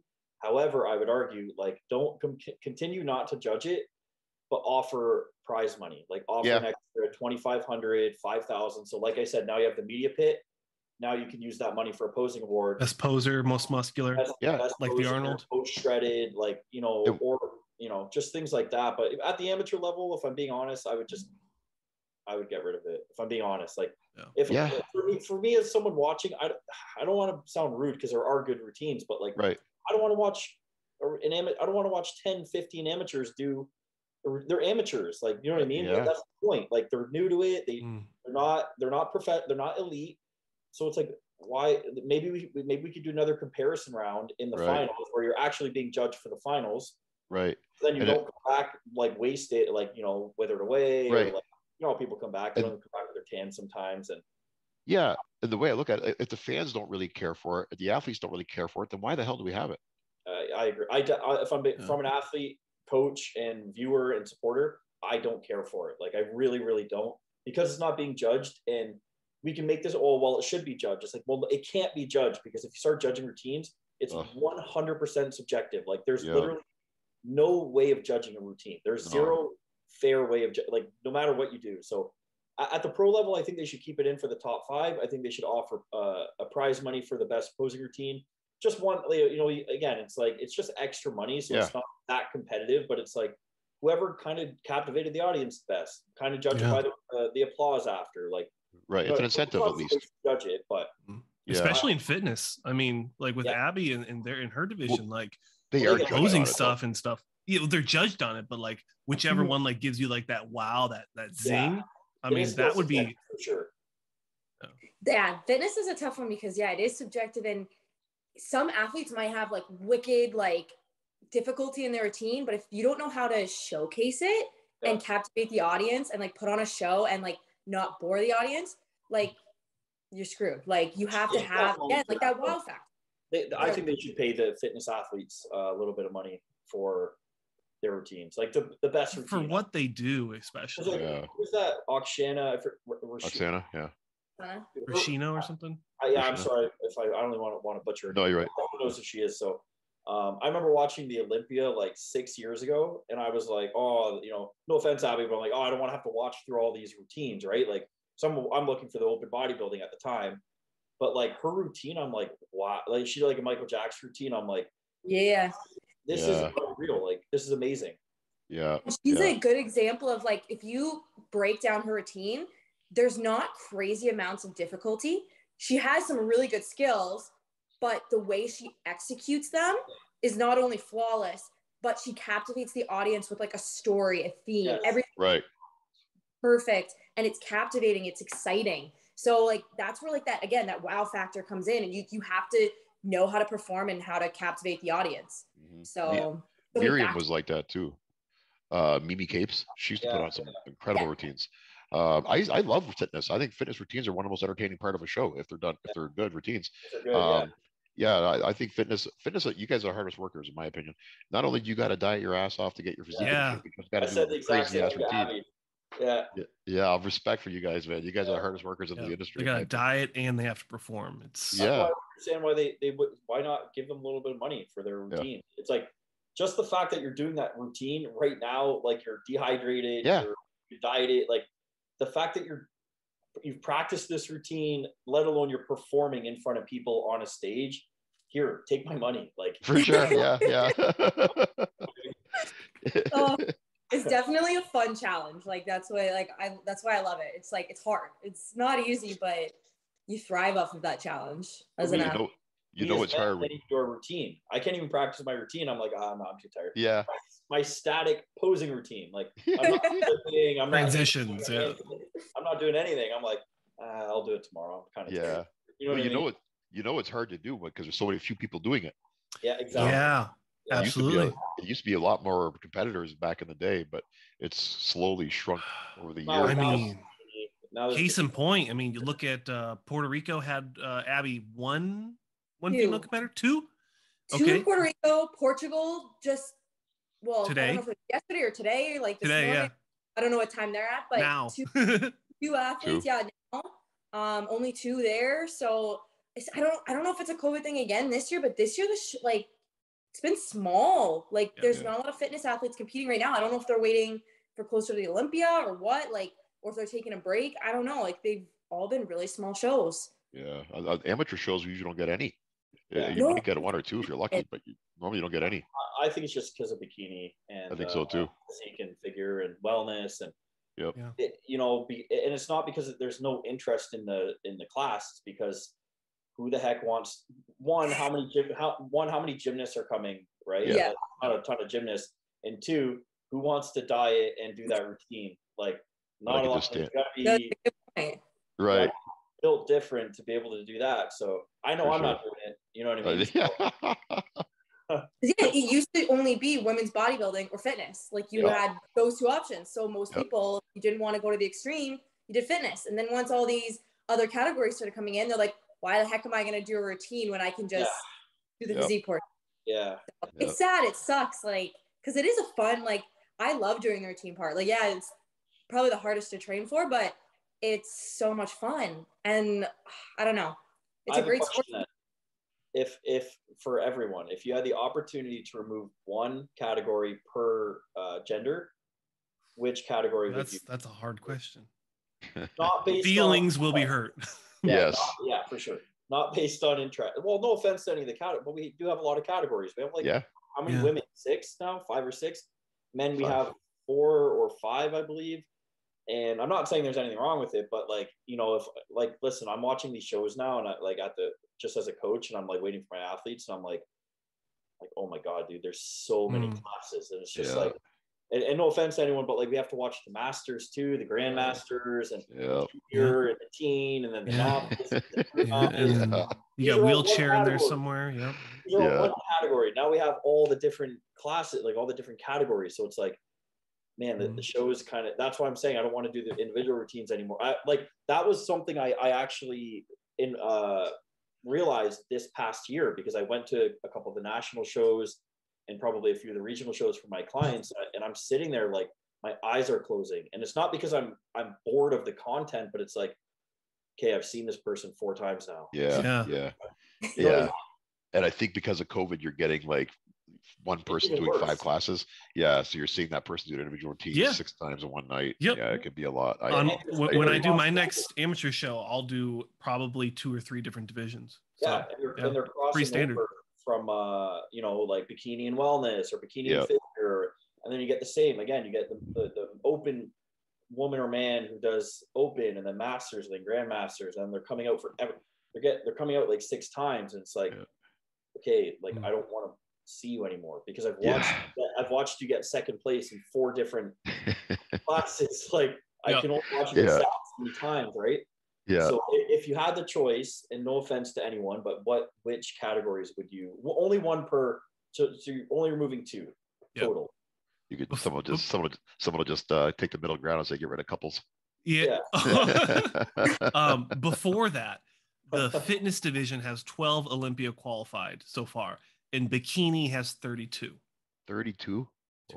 Just to compare. And how many bikini pro shows this year? Probably about 100.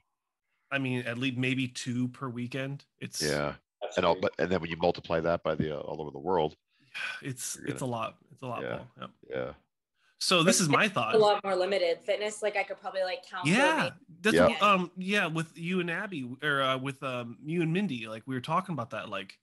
It's crazy. You can literally count the amount of fitness competitions, Olympia qualifications, almost on 2 hands.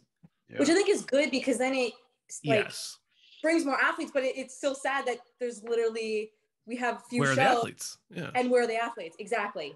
Like, so. I feel like the last few years, it's not fair to measure it so far. Right. Yeah. We're going to have to wait till we get, just like Paul was saying, getting through it. Hopefully a couple more years of no gym closures. I think if we just sort of, well, not we, but I think if like there were some of these changes that we kind of discussed implemented, I think it would generate a little bit more interest for people to want to compete a little bit more. Because even like as a pro athlete, like I don't feel like a pro athlete, if I'm being honest, with the amount of exposure or lack thereof, the amount of content, the amount of marketing, the amount of like help, I guess so you could say. Like there's nothing, like the athletes are on their own, and that's fine. I'm not saying that like they should be helped or anything, but I'm just saying like we're kind of missing that sort of aspect of having the organization help grow the athletes for the organization too. Like it's not just that, like you're not just growing the athlete as an athlete, you're actually growing the IFBB as you grow the athlete. Because if you're growing me as an athlete or a company, or I'm getting like someone's like, oh hey, let's do some video content, I'm going to send you a videographer and blah blah blah, whatever. Now I'm able to use that content to appease other people who are not really in the sport right now, right? Or like other pros or other up and coming pros who are like, wow, I really like, that's so cool. That's treatment of a pro athlete. Mm-hmm. I want that treatment, right? Whereas if I'm being honest right now, if I were looking up, I'd be like, other than the top guys, I'd be like, I don't like, how many pros are there? And I don't even know who they are. Yeah. You don't really know them, unfortunately. I don't know. Dude, you could list 50 pros and I probably wouldn't know. Like between men, even classic physique, men's physique, bikini, like all these different classes, I'm like, even open bodybuilding, I'm like, yeah, I don't, like you go through these competitor lists, I don't know who they are. It's tough, man. People don't know who I am on the competitor list. You know what I mean? Like people don't know who anyone is, like, because there's nothing to build the athletes or the organization or whatever, you know? Yeah. I mean, besides like me, Mark's Max Muscle. Yeah, he covered the show actually. I think so. Yeah. I think we both cover the scorecard completely. We go through all the athletes. At least for me, I go through every single athlete's name. I find their Instagram. I find their NPC News Online card. Unfortunately, I've been kind of slacking lately because I've been trying to focus more on podcasts. But there's not a lot of people out there that put that kind of information out there. Find everyone's Instagram and really advocate to let the fans at least have a chance to meet virtually. I find he actually does a really good job at that, which I appreciate. Like I watch it because of that reason. I'm like, cool. Like he's going through the scorecard, and dude, even just me looking at the scorecard, I'm like, cool. Maybe I'll look these people up. But then he'll actually go through it and like look their Instagrams up and stuff. And I do think that, but it's like, why is it on Fouad? Yeah. You know what I mean? Why is it on him? Like I understand the reason why he made the podcast was literally because there was no other marketing or avenue for this type of content, but like, you know, why is it on him unless he's getting paid to do it? And maybe he could talk to the IFBB or CPA or whatever and sort of get contracted to highlight the shows, or, you know, pre-show podcasts. Yeah. Promoters are starting to reach out to Fouad to cover their shows. There was a show in Europe last year. I forget where it was now, but there's a show in Europe. Too, right? Sorry, or was it Orlando or was he just a sponsor for Orlando? Orlando was a sponsor. Okay. But there was a show, your show in Europe last year, or at the beginning of this year, I forget which one it was now, but contacted him and said, hey, can you do the broadcasting of my live feed? Oh yeah. It was like Romania or something. I remember him talking about it. Yeah. Yeah. And, you know, just like you spoke about earlier, Tyler, like, you know, the value of having a commentary on a live feed. That's something that I'm definitely going to look to next year if we have a live feed again, you know, having someone, a knowledgeable voice doing the commentary. And, you know, if you can have, you know, a celebrity in our industry do that for you, then even better, especially if they promote it for you. You know, so yeah, people are starting to contact him. But remember, dude, like, you know, unfortunately, you know, it's like all of us. Fouad's got a busy life too. He's not available all the time, and he has structured shows and right. So that's why it'd be nice if we had more people that were doing what he's doing. You know, so that somebody could be covering something, you know, all the time. I think there needs to be a third-party marketing team, or like either hired or created. Like within the IFBB, you say here's like 10 people who have an idea of what they want to do, whether they're athletes, ex-athletes, coaches, whatever they are. And you say, hey, listen, like, we're going to pay you X amount and you're just going to go per show, and you're going to create a pre-show, whatever, like a preview show. Not even like, we don't have to like do a podcast, but it's like, even if you just do like a little post on Instagram or for social media, like a pre-show of who the athletes are, little like, you know, just create like a little excitement. And then, like I said, create videos per show where you're able to market it for next show, for next year, you know what I mean? And it's just like building hype. And then maybe like a little post-show thing, like these are the people who won, like, Yeah. you know, this is where they're going next. Maybe interviews with them for that, you know what I mean? Yeah. No, I think it's a great, I think the CPA, you know, I think it's a good idea for us to look into doing something like that, having a sort of marketing team, so to speak, that assist the promoters in promoting their shows, you know. Well, I'll plug, so Mike O'Hearn, Charles Glass, Douglas Fruchet, what's the guy? Brian Ainsley, myself, we all work with a company, third-party media company called Muscle Icon. So they're a company out of California that helps with marketing and whatnot within bodybuilding. So oh, really? I know that's one company, and I've had Dan on the podcast. If you want to watch that interview, it's on BNN.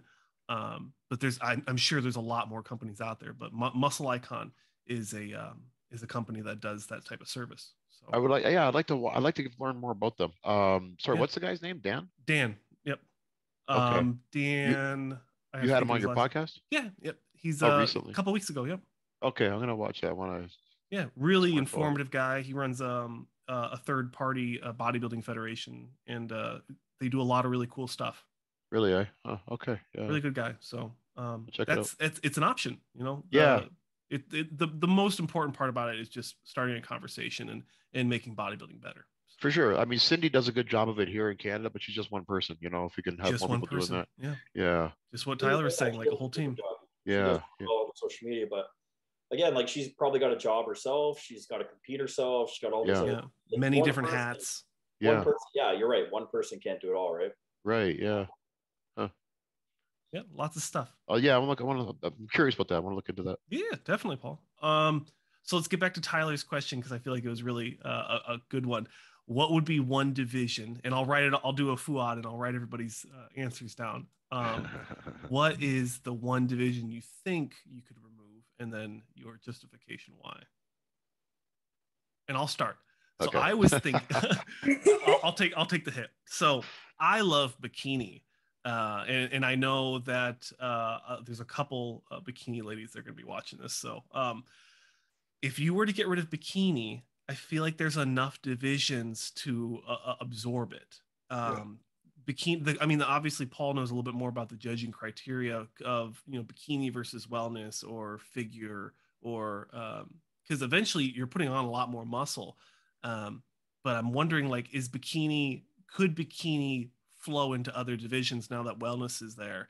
And now, you know, maybe if some of them have a gymnastic inclination, they could do fitness.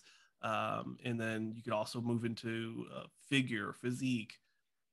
I'm wondering if that would probably be one of the few divisions you could probably get rid of, if we're not just picking on like couples or you know, picking on a wheelchair or something like that. I would agree with you, Josh. If I had to pick one, that would be my one to get rid of too. It's I agree. I think most of them could be absorbed into other categories. But like one thing I always with bikini, you know, I've been a judge for a long time. So when I got judged, it was back in the day when like Abby said, but we only had women's bodybuilding and fitness. That was it. But you were judging muscle still, you know, like you're judging women bodybuilders who were, you know, obvious criteria for that. Fitness, even though you could have a great routine, you also had the physique. You also had a good physique because there was 2 rounds to a physique round and routine round. So, there was importance there. Bikini, though, I feel like of all the categories, it's a category where we have the smallest margins. You know, like when you take a bodybuilding class, for example, usually it's pretty clear cut at an amateur show, at least, who the biggest, hardest, most symmetrical, most conditioned is. Bikini, those margins are so much smaller. So small. It can't be too hard, can't be too this, can't be do that, but you have to be the perfect balance. Right. And it can be frustrating to judge as well. And I think that's the one with the most vague. It's got the most vague of the criteria, I feel, and I think it's the most difficult one to judge, in my opinion, because of those small margins. Mm-hmm. Abby? I would say either bikini or wellness. I was leaning more, so if you're looking at amateur, I would say get rid of wellness, only because I feel like young athletes coming in who might not have the muscle maturity or growth yet, it's kind of a nice introduction. Like they can still compete and do well, especially if they're natural. Whereas pro, like I like the look of wellness just because it is a little bit more exciting to watch. I don't know, like there's a little bit more wow factor. Like there is for sure. Get to. So that's where my head was at, but yeah, the wellness ladies are freaky in the best way. Yeah.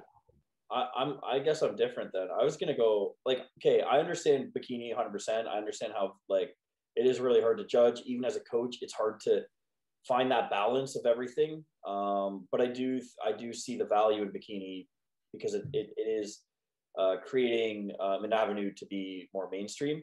Yeah. I would say honestly, and no offense to anyone, I would say figure, to be honest, because I only say that because I feel like wellness could be, it could go into figure size upper while maintaining the legs. So wellness could be that bridge where you have a little bit bigger than bikini, but not so big where it's physique. And then that creates sort of like a hierarchy of like, okay. So bikini would still be like that entry level then. Yep. Yeah. And then you go into wellness if that's where your body fits, and or if you want to keep growing, you go to physique, because physique should be, not that big anyways. Like physique is an in-between figure in bodybuilding. And we're seeing bodybuilding sort of like there's not as many women bodybuilders anymore. So I think physique could be like that upper echelon of feminine bodybuilding. Yep. And then women's bodybuilding can be the absolute extreme bodybuilding for women. I think physique is a good bridge between wellness or bikini and bodybuilding. I think that's like because it's like, like I said, there's like so many classes. It's like, I just compete. Like there's, and the problem is, it's not that it's boring or anything, but women don't know where to compete. And I think that's a problem. Like you should kind of have an idea. Like if I'm going into this sport, I should have an idea where I'm competing. Whereas right now, especially even with classic and men's physique, given there's a weight cap for one and no weight cap for the other, it's like, I don't know where to compete because I could compete in both and win both. It's like, well, that's not the point. You know what I mean?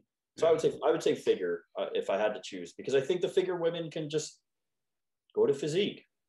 I was also going to say like fitness is basically very similar physique wise to figure. Yeah, it is. So then it'll push into fitness. Oh, how exciting would that be? That'd be so good for the sport too. I think so too. I'm not trying to say it's a waste or anything. I just think it's like there's one too many. And maybe we could create that a little bit more of a gap. You know what I mean? Yeah, right. Yeah, that's a good idea. Okay, good question. You guys want to hop right into questions, or you guys still want to talk about how we can make shows better? I got a couple questions. Yeah, so do I. I got a lot of questions. Paul, we'll have to have you back on again because I think I got halfway through all my questions. We didn't even start. We didn't talk about photo lighting, live stream, backdrops. How to select judging panels, is there preferences in judging? Like I have a lot of good ones. So we can do it again. Awesome. Great. Okay, good. Let's see here. Okay. This one's for everyone. How much carryover is there from enhanced or open? Let's say open. How much carryover is there from open to natural athletes when it comes to blood work and checking health markers? I'm sorry, can you read that again? How much? Sure. How much carryover is there from open to natural athletes when we're talking about them getting blood work and the importance of checking their health markers? So like how important is it for a natural athlete? Is it as important for natural to get as an open? I would say honestly equal, if not close to equal. And only because like as a natural athlete, when you're dieting, especially male or female, you're going to end up dropping your hormones a lot because you're not able to supplement with like testosterone or whatever. Mm-hmm. So when you're extreme dieting and you're low fat, low carb, your testosterone for a man at least, or for women as well, like it's going to start dropping. So I would say it's important. Yeah, kidneys. I mean, you're still eating a lot of protein. Yeah. You're still muscle wasting. Your liver. You're like, I would honestly say it's equally as important. You're definitely not going to have the same elevation from the compounds, I guess, but hormonally, like that, I would say that's equally as important because you need to have optimal hormones to even have the progress that you want to have, or to make sure that you don't feel like death the whole time, or You know, make sure you can even still have kids after. Like these are like, although it's not as extreme as being open, I would say it is equally as important to at least know before the prep and after the prep that everything is still within the range it's supposed to be in. I agree. Very important. Like maybe an extra emphasis if like you are enhanced, like it's even more important, but it's still important whether you're natural or not to make sure that you're healthy and so that you can optimize growth or whatnot, whatever your goal is. Right. Yeah. Because if your test is like in the tank, then like you're not going to be building optimally. And on the natural side, like if I'm only going to make 2 pounds a year, maybe like you really want to optimize those 2 pounds. And if you got something wrong, like it's gonna inhibit that. Well, another thing is hormones directly and severely impact mental health. So for sure, every time you're prepping and people have anxiety and depression and they're struggling and they're suffering, it's like, or they're not sleeping. There's a reason. So there's definitely a reason for it. Getting your gut checked, if there's a way, like I don't know if there's a test you can do, but even just making sure your gut health is good, like making sure everything is good, because I'm telling you right now, you absolutely will not make the progress that you want to make or that you think you're making or that you're working to make if something is off. And like it's too fine of a line. Like if one thing is even off slightly, everything is off. Yeah. And people don't realize this. Like you could literally eat something that didn't agree with you one time, and for 3 days you're gonna have depression. Yeah. Because the food has not digested in the system yet, and it's in the bloodstream, and now it's like that's how we create anxiety and depression, like because the toxins are getting in the bloodstream. And it's like, we don't know these things. These are not like things that we know. Inflammation. So like your kidneys, like if your kidneys aren't filtering properly, now you're going to get inflamed. Now you're going to be like 4 or 5 pounds heavier than you need to be. Now you're wondering why you have a film of water. Now you're wondering why your cheeks are, all of these things are connected. And it's like literally just from like one little thing that blood work can tell, hey man, your inflammation is pretty high. Okay, cool. I'm going to take turmeric. Like I'm going to deload a little bit, you know, like little things. And it's like all these little things that add up to make the final piece of the putt, like all the pieces connect, you know what I mean? Yeah. Well, I think it's good. You got to establish your baselines too, you know, regardless if you're not open or natural, like regular blood work establishes baselines. So if something's all of a sudden askew. So I'm going to tell you right now, blood work tells a story. Blood work will tell you 100% why you feel the way that you feel. If you have depression, anxiety, you have swelling, you're in pain, your neck hurts, your back hurts, your shoulders hurt. We all have these problems, lower back especially. That's inflammation. You get your blood work. Hey man, your inflammation's high. Okay, cool. I'm going to do some things to lower it. Like I'm going to stop eating processed food, junk food, fast food. Whatever. Like all of these things cause like they're karma. It's just karma. Everything you do, you will receive karma for it, whether it's good or bad or whatever. It doesn't matter. If you eat processed food, you're going to receive inflammation. It's a direct correlation or causation. It's not like, oh, well, I had fast food today, I deserved it because I needed a cheat meal. My body's going to process it. It's like, no, like that's not how it works. Like food is the food, right? So, and coming off seasons, a lot of people we know, like they eat a lot of junk food in their off season and they kind of push it a little bit too much and they come into the prep like heavily inflamed. And then like, so I'll use myself as an example. One prep before my pro card, I went from eating a lot of high sodium food, AKA a lot of crappy food, to my prep diet, which was extremely low sodium. 4 days in, I believe, I couldn't even lift my legs up. I couldn't even walk around my house without extreme struggle, like to the point like getting up and down was a struggle, and my whole body felt really weak, and I was lightheaded, and I'm like, felt like I had low potassium, but I'm like, there's no way I have low potassium. Wow. So I'm thinking all day, I'm like, I can't even get up off I'm laying down, I can't even get up because my body's so weak. I'm like, what is going on with me? I go to McDonald's, grab a small fry because in my head, I'm like, maybe I have low sodium. Grab a small fry, immediately better. Immediately. I'm like, wow, I feel like a whole new person. It's because my sodium had dropped so much from like being high sodium to being no sodium. Yeah. Just knowing these things in your blood work, like knowing your electrolytes, knowing your minerals, knowing your vitamin, like knowing all of these different markers that, you know, that can help you in your prep, you know?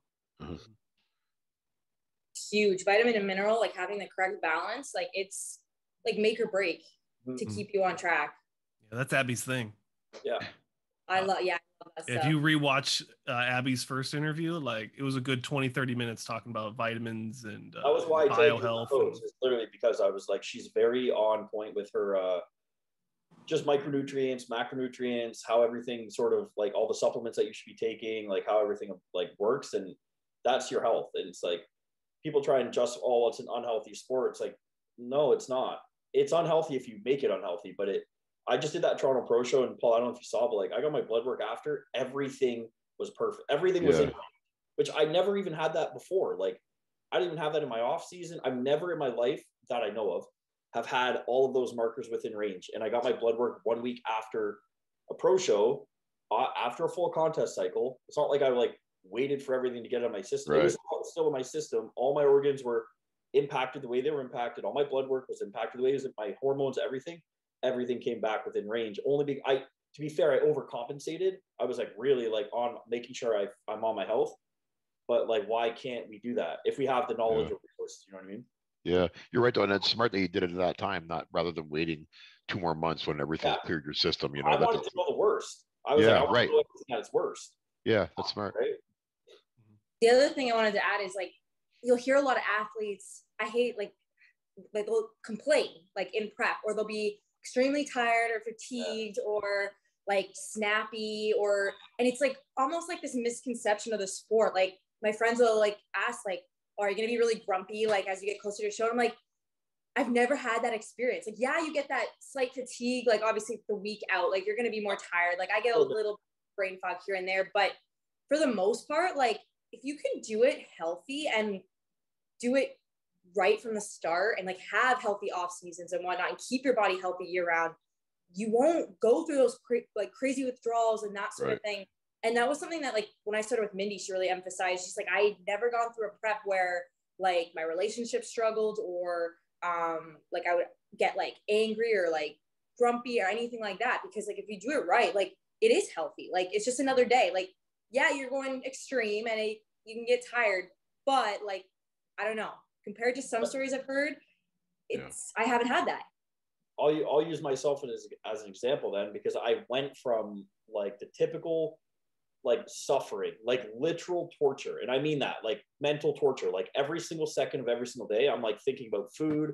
I'm thinking about what I don't have. I'm thinking about how hard it is. I'm thinking about how tired I am. I never slept. I always felt toxic. I was always snappy. I didn't want to talk to anyone. If you tried to talk to me, it was like, even just the breath was like, oh my God, I don't even want to, like, I couldn't do anything. And it was because I always felt so horrible, like genuinely horrible, like in my own body, in my own mind.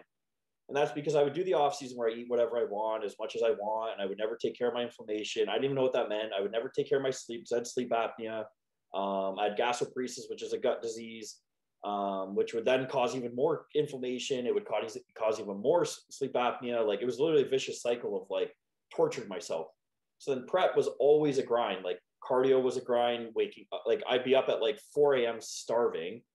All of these different things, like all of the typical prep things that like we all basically glorify because we're like, oh, I pushed through it, I'm so tough. Like now I started when I was like, okay, like I need a change in my life, like for sure, especially if I'm gonna ever be a bodybuilder who has any sort of voice or reach or substance in the industry, I need a lot of different changes. So that's when I became so much more health focused. And I started working with Chris, and everything to me was how I feel. I only care about how I feel. Chris is the coach. He's the one who has to stress about how I work, how I look. I don't give a shit because he's telling me what to eat. I'm training my ass off anyway. I'm doing my cardio. I'm doing everything I need to do. I'm going to make sure I feel as good as I feel.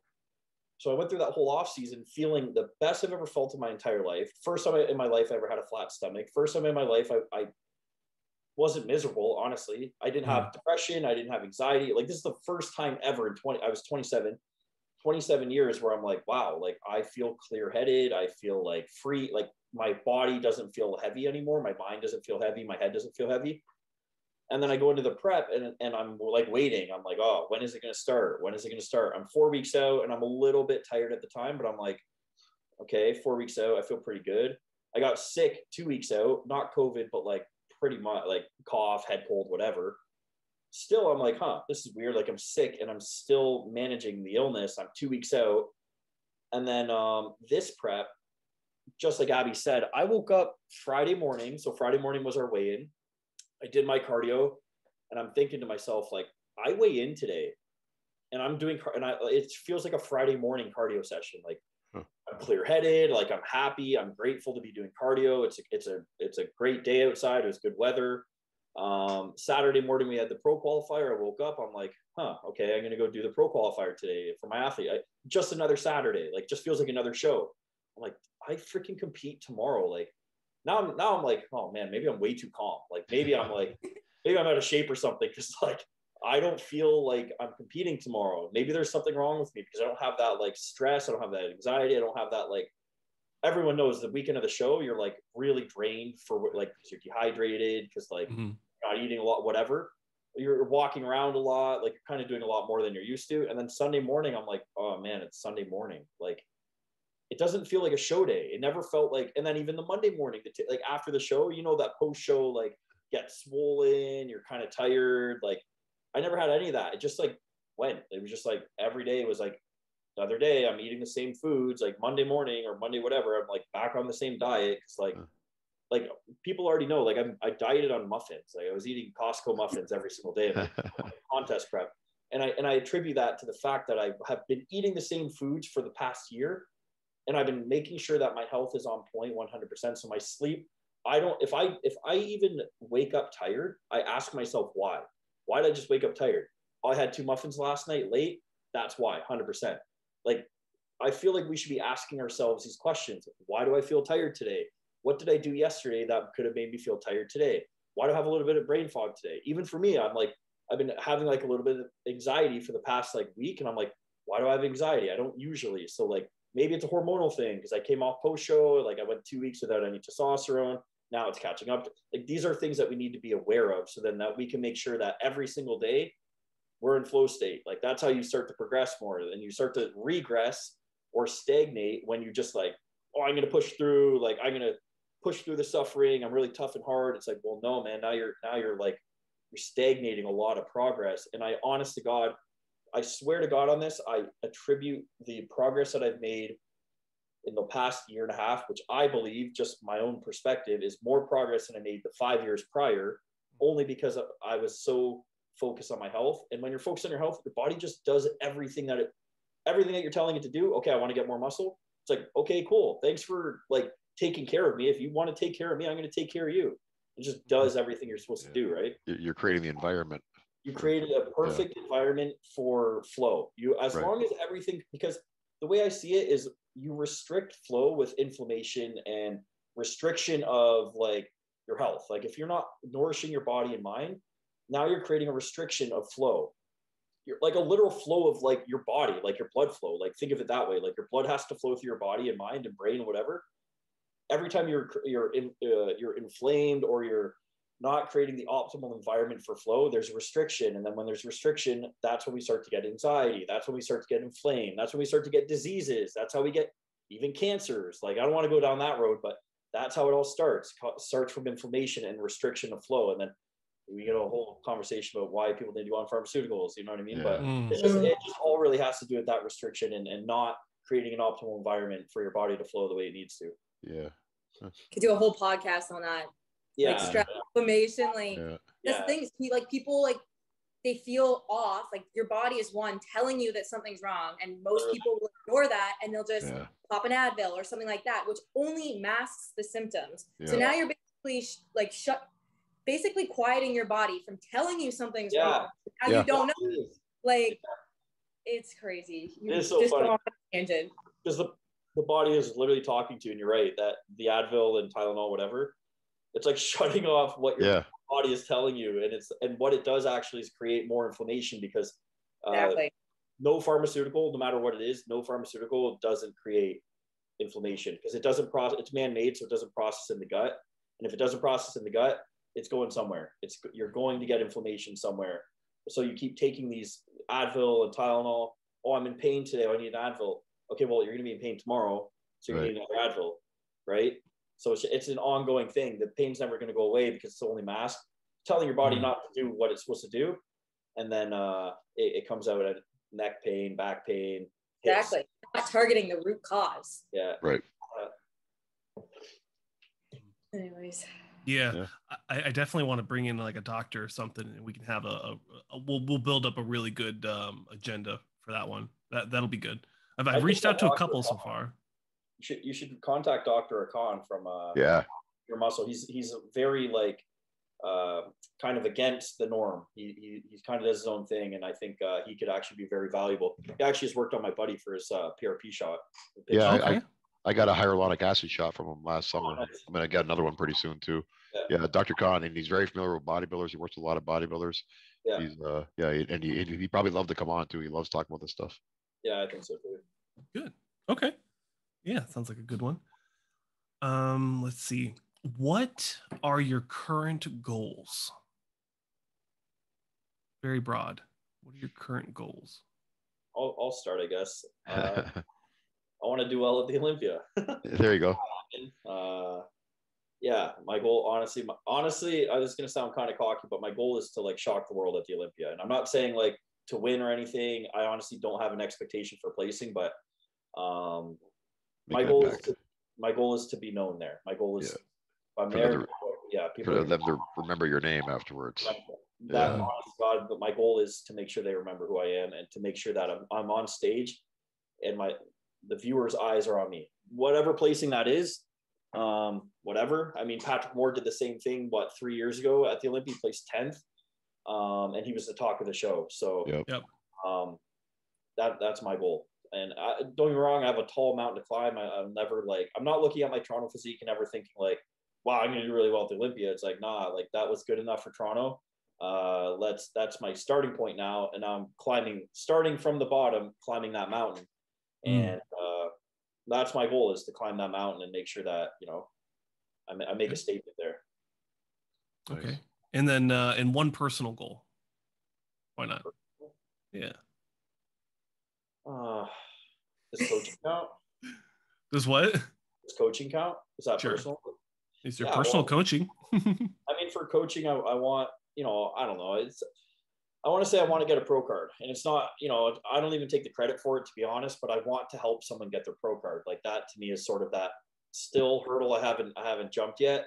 I do believe it's going to happen. I honestly believe it could happen this year. I actually have had visions that it will happen this year, so I am very confident. I had visions that my 2 clients at the Toronto Pro Show were going to win, and I knew that they probably wouldn't win their pro card. So just having that like vision of expectation, I do believe that this year will be a pro card year, at least for the team. Those are my 2 goals, I guess. I never really thought about it, to be honest. I've just been like in the day, you know what I mean? It's just like today I got meals, I got to get my meals in, I got to get my training session in, and then I'm going to get my rest. You know what I mean? All right, I can go next. Well, I think like any athlete, like my big goal would be getting to the O, but current goal, I guess I will let it out of the bag. So I kind of kept quiet. I am doing, Josh knows, I am doing Vancouver next weekend. So nice. I'm going to fly out and do that. So I'm excited for that show. And I'll be, what's that? Good for you. Yeah. Oh, thank you. Yeah, I'm excited. So, and it'll be the first like competition I'm going alone too. So like, I'm just going by myself. So it should be fun. Like good experience. I did that in Florida. And honestly, I will say that it is the best feeling it's the most liberating feeling in the world to just go do, like, this is your element. I just want it to myself. And it's not because I don't want anyone there. I love having people there. I love having the energy there. I love having support there. Like I loved Toronto. Toronto was an amazing experience having my friends and family there, but Florida was an equally amazing experience in its own right. And having that liberation of like, I'm flying alone, which I'd never done. I'm traveling alone, and I'm there in my element alone. And I don't have that outside energy to appease. I don't have that outside energy affecting me, or like, I'm sure you guys understand, like when you go to a show or whatever, and you have like your friends and family there, you're like having to make sure they're having a good time, sort of thing. You're a host almost. Yeah. And it's like, I just don't want to even talk to anyone. Like, not because I can't, I just don't want to. I'm like, I just want to be meticulous with my energy. I want to be counting my steps. And if there's other people, now you're like, well, what do they want to do? Are they having a good time?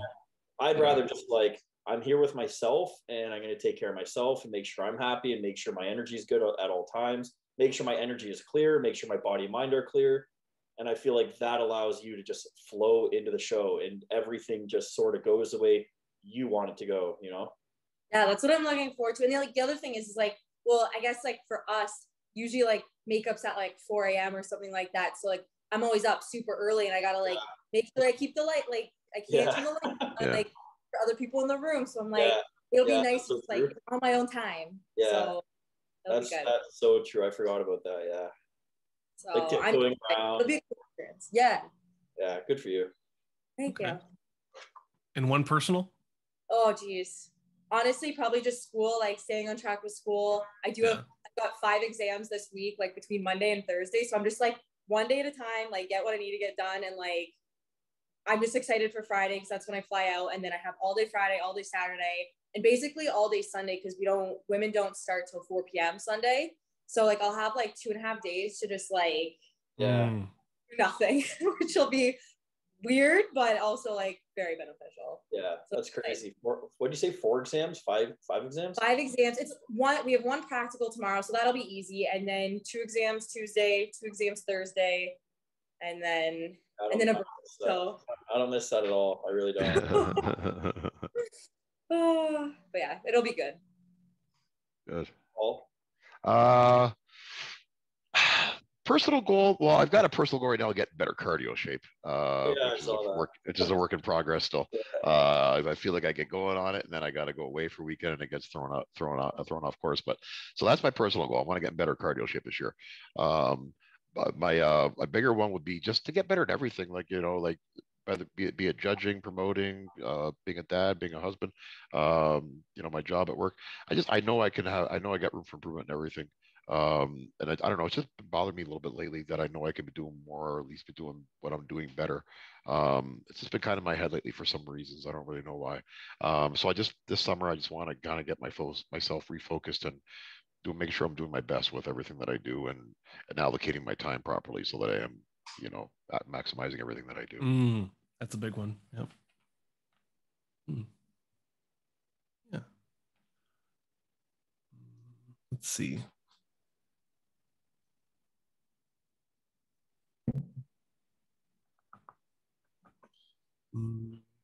Let's see. What's the biggest lesson you've learned since you started bodybuilding? Discipline. Oh, that's a good one. That'd be mine. Yeah, I would say discipline too, but discipline in all aspects of being a human being. I think a lot of people, Paul, like even just listening to Paul say what he just said, like we often like focus on what we don't have, which is a huge bodybuilder mentality, is focusing on the next, focusing on what I'm not doing right, focusing on what where I want to be, where I'm not. And I think discipline also includes like being here right now in the moment and focusing on what we do have, focusing on what we're grateful for, focusing on our health, focusing on the things that we can control essentially right now. And there's a lot of things we absolutely cannot control and shouldn't be focused on controlling. So I'd say that discipline comes in when you're just doing the things that like your gut tells you to do. And, I say it all the time, probably annoying about it, but like your gut will literally speak to you. It will tell you everything that you need to do to sort of fulfill yourself. Like that's the point of it. So staying disciplined in, everything that your gut is telling you to do essentially, because I don't want to say just bodybuilding with eating and training and whatever. But I would say like that has taught me a lot of like, staying disciplined and saying, I would say just no to the distractions type of thing. You know what I mean? Like, especially being a bodybuilder, I've been thinking about it a lot. Like it's a very boring and lonely sport. Like, as much as I love it and I have a million things to be grateful for it. Like it has taught me so much, but having that discipline and being able to block out that outside noise, and because the outside noise is telling you, let's have fun, let's do this, let's do that. And don't be wrong, like you have to have fun in life, and that is a big part of the balance discussion. But at the same time, like, what do I want more? Is this going to deter me from my goals? Because at the end of the day, like my goals are what fulfills me, and like maybe that one social event or whatever. I mean, how many social events are going to fulfill you?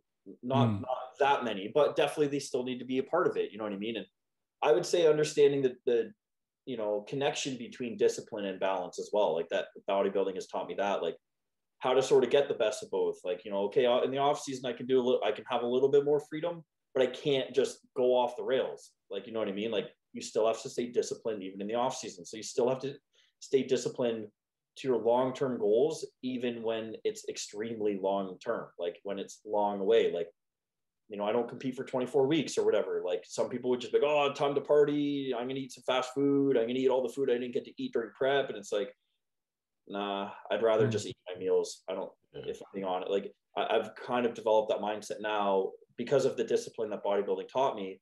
I'm like, I don't want to miss a meal. You know what I mean? Like, I don't want to lose what I'm working for to appease the ego of other people. And that's also another thing that it taught me is like, we have to start appeasing ourselves instead of appeasing others. Right. And it's just, it's a part of life. And you can't really be like, you can't really like give yourself too much heat for that. Like, you can't, you know what I mean? Like, you have to just be appreciative for what you're doing for yourself. You know what I mean? And that comes sometimes at sacrificing other people's appeasement or whatever. You know what I mean? It's a part of it.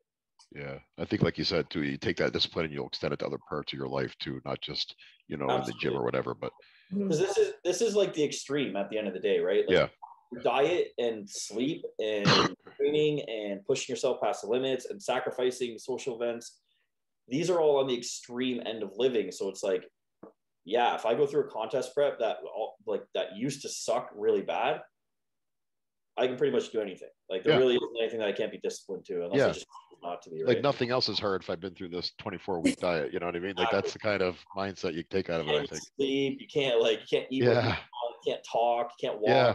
Do anything. But I can still go leg press 12 plates the next day after all that. You know. Yeah, exactly. That's the kind of discipline I'm talking about. Yeah, you really learn a lot about yourself and how far, like, what you're capable of, like how far you can push yourself.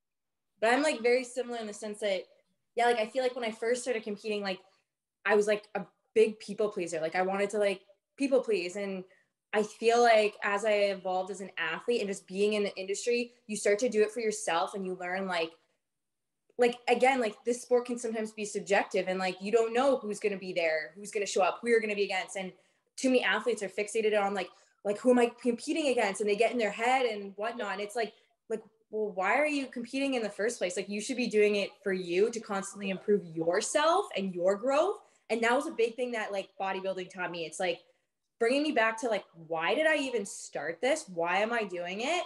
And again, just like I'm now, it's like, it's me versus me. Like, I just want to bring a better version of myself and see like how far I can push myself and whatnot. And again, just break, like, it taught me structure and whatnot, which like overflowed to other areas of my life and like helps me succeed in other areas. The balance. Routine. Yeah. It taught me how to develop a good routine. Honestly, taught me how to be healthy, because if it wasn't for bodybuilding, I wouldn't have ever cared about my health. I would still probably be eating 2 times a day. I'd probably have a bagel and cereal for my food. Like, that was it. Toast, maybe. I don't know. Yep. But bodybuilding taught me how to eat and how to prioritize sleep and why to prioritize sleep. Bodybuilding taught me self-awareness, because now I'm connecting food to how I feel, and I'm connecting sleep to how I feel, and I'm connecting my gut health to my mental health, and I'm connecting my gut health to my hormones to how my body responds and how my body feels, and how my mind feels. And all of these things were taught by like I learned through bodybuilding. And it's just like, I feel like bodybuilding allows you, if you choose to have a higher level of self-awareness, because you're like, your body and mind are literally your body of work. So it's like, I need to make sure that my body and mind are always functioning optimally so that I can make the optimal progress. And I'm having good training sessions. I'm having good sleep. I'm resting. I'm having good digestion. I'm having good moods. So, you know, being able to bodybuild and thankfully I was able to sort of change my mindset a little bit, from going to the extremist of always trying to pump as much food as I can, take as high as PEDs as I can, max dosage, all these different compounds. But having that self-awareness now of being on the other end of things and being healthier and being smarter about my approach, I'm like comparing how I felt then, comparing how I feel now. And now I hear all these athletes normalize how I felt then, and they glorify it too. Like, oh, I feel so horrible, but I'm still pushing through it. I'm suffering. I'm like, it doesn't have to be like that. And honestly, you're actually regressing. You're literally stagnating yourself for an ego. And that's literally all this entire industry is. And that's something that bodybuilding, or that I've learned through bodybuilding as well, is like, how to be aware of my ego and how it affects me, and how I can sort of disengage it. And being able to do that has allowed me to progress too. So it's like all of these different things I'm learning through bodybuilding, just to be more self-aware, so I can progress not only as a bodybuilder but as a man as well, you know. For sure. Yeah, just being open-minded, and again having that self-awareness, I think it's huge. And I think that's why this sport is so awesome. Like many sports do that, but I think bodybuilding, like you said, it's got that little bit of a different factor, in the sense that there are so many different factors that we have to consider when training and prepping for competition, or even just in an off season, that like you really have to be in tune with your body. Like you need to know what's going on at all times. So yeah. Open-mindedness is a good point too, because it's like open-mindedness. So for me, as an example, is I used to train a certain way, eat a certain way, live a certain way. And it was just like, well, I'm a pro, so what I'm doing works. And I was coaching a certain way, and well, I'm coaching and I'm doing really well. And, you know, I'm using like my ego to justify lack of change. And then it was like, oh man, why don't I just admit that everything I'm doing is wrong? You know what I mean? Why don't I just be like, everything I'm doing is wrong. Let's see if there's a way that we can change everything. Just be open-minded to it, open-minded to change. Let's try new things. Like, let's just be open-minded and do it differently. Maybe you'll get different results. And if not, well, then at least we have this tried and true, you know, method, which it was not tried and true. It was tried. It was not true. However, I feel now being able to have that open-mindedness because of bodybuilding, because I was like, I want to be a better bodybuilder. And bodybuilding was like, hey man, you want to get to the Olympia? What you're doing is not worth, like, you're not getting there, man. You're going to be a second to third call out pro at best. And I didn't want that. So yeah, open-mindedness, I feel like it's changed literally every aspect of my bodybuilding career, coaching career, anything and everything that I used to think is no longer what I think anymore because of that. Just personal development through bodybuilding, you know? Awesome. I'm sorry, fellas, but I gotta jump off in a couple minutes. Sorry, Abby too. I gotta jump off in a couple minutes. I gotta leave shortly for our trip. Okay. I have one specifically for Paul from Xavier Willis, Desktop Bodybuilding. He asked Paul, "What's your favorite strains? Indica or sativa?" Indica all the way. Yeah. Indica all the way, or a hybrid of the two, but indica normally. Yeah. Any particular reason? I'm completely out of the know. So sometimes sativa can get my brain going a little too much, too much activity. Anxiety. I get anxiety on sativa. I can't do it. Yeah, that can happen too. Yeah, so I prefer more at least a hybrid. Straight sativa though, I don't normally go for. Can't do it. Okay. But for the reasons Tyler said, yeah, just gives me a little bit of anxiety sometimes, a little too much activity going on in my brain. You just want to rest, you know? Yeah. I mean? I don't want to think about anything. I get like focused thinking from indica. Like I get like, it's not as scattered, where sativa is like super scattered and it's like sketchy. So I don't know what it is. Just like it's coming at me too hard. You know what I mean? Yeah, like, it's too much. I just want to chill. So indica, I want to take the edge off. I don't want to increase my stress. Yeah, that's a good question though. Yeah. Truth Gym Gallery question for Paul: the athlete, the show promoter, the judge. Which one is the most fulfilling / your biggest passion at this point in your career? Out of the three, well, and that's Corey's company, I think. Oh yeah, that's Corey. Yeah. Well, I do have the unique perspective of all three of those roles. But I would say promoting. When I would like putting on that Toronto show this past year, if we had like seeing the reaction afterwards, how happy all the athletes were for one thing, that they loved the venue, they loved the experience. Yeah, like that means a lot to me. I know it might sound like words, but it's not. It really does mean a lot to me. It means a lot to me, and I didn't even have anyone in the show. Yeah, it's awesome. They literally messaged me saying, this is a crazy show right now. Like, this is the best show of the year. It feels like a show. There's a theatrical feel to it. Messaging me. I didn't even have anyone there. I love hearing that kind of stuff, you know, because that makes it all worthwhile for me. And I don't know. Like I said, like I want to promote good shows. I want to just promote to make some money on it, you know. And so hearing that kind of feedback means, you know, okay, we're doing the right things. That's why you have a good show, though. That is the exact reason right there, because you're not looking for money. You get money from the passion. The passion will pay, but I've always believed you're going for money.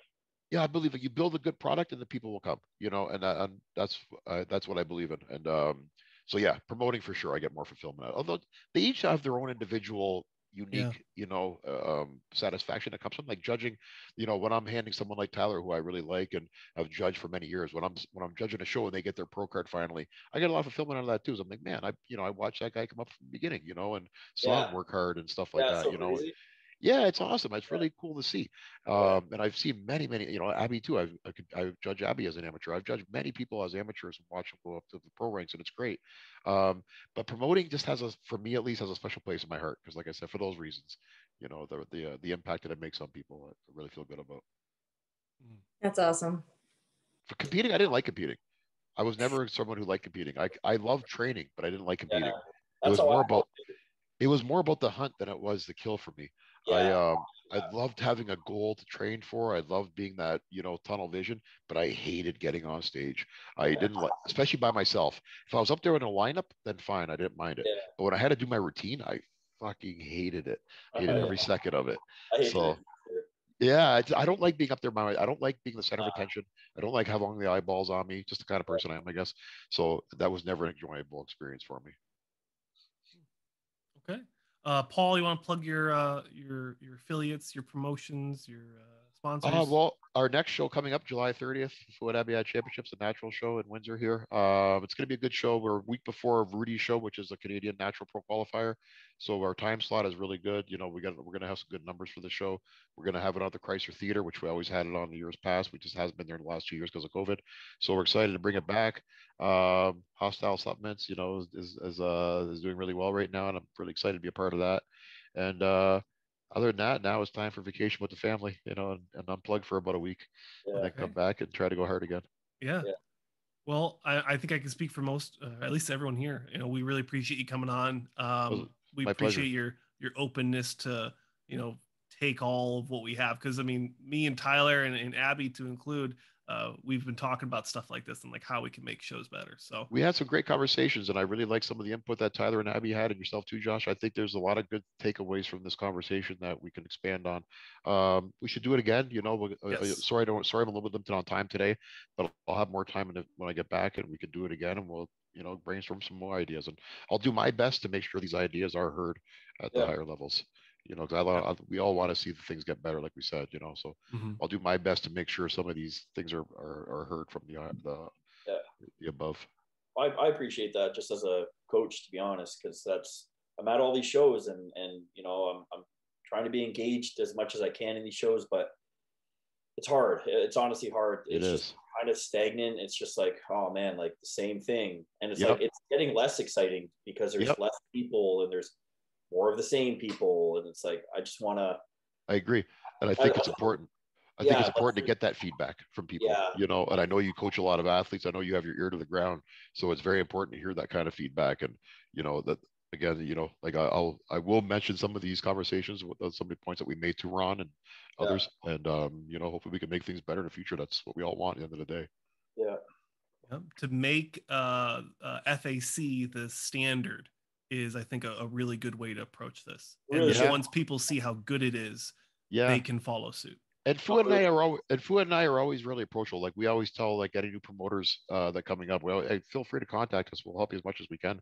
I just had a new promoter from, I think he's from Ohio, message me about he's doing his first show this year, putting on his first show, and he liked what we were doing and asked for some input. I'm happy to help. I want, you know, we want everyone to make the sport better, not, you know, so we're happy to help anybody. Yeah. One team, one fight. Yeah, for sure. All right. Thanks, Paul. Enjoy vacation, and then I'll reach out again to see when we get you back on. Thank you for having me on, Josh. I appreciate it. Pleasure talking to you, Tyler and Abby.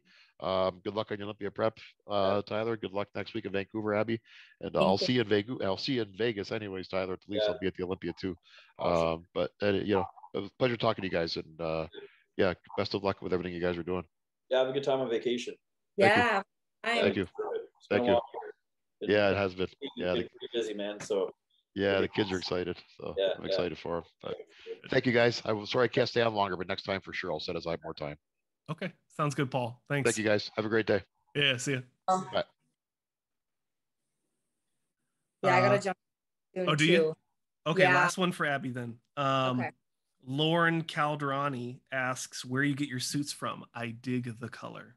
Oh, so I got that suit from KH Customs. So Krista does an amazing job. So like she went above and beyond on that suit, and I actually had an idea of what I wanted, and I sent her pictures, and like exceeded all expectations. Like I walked in and I was like, is that my suit? Like I was blown away. I was so happy with it. She does an awesome job. Oh, good.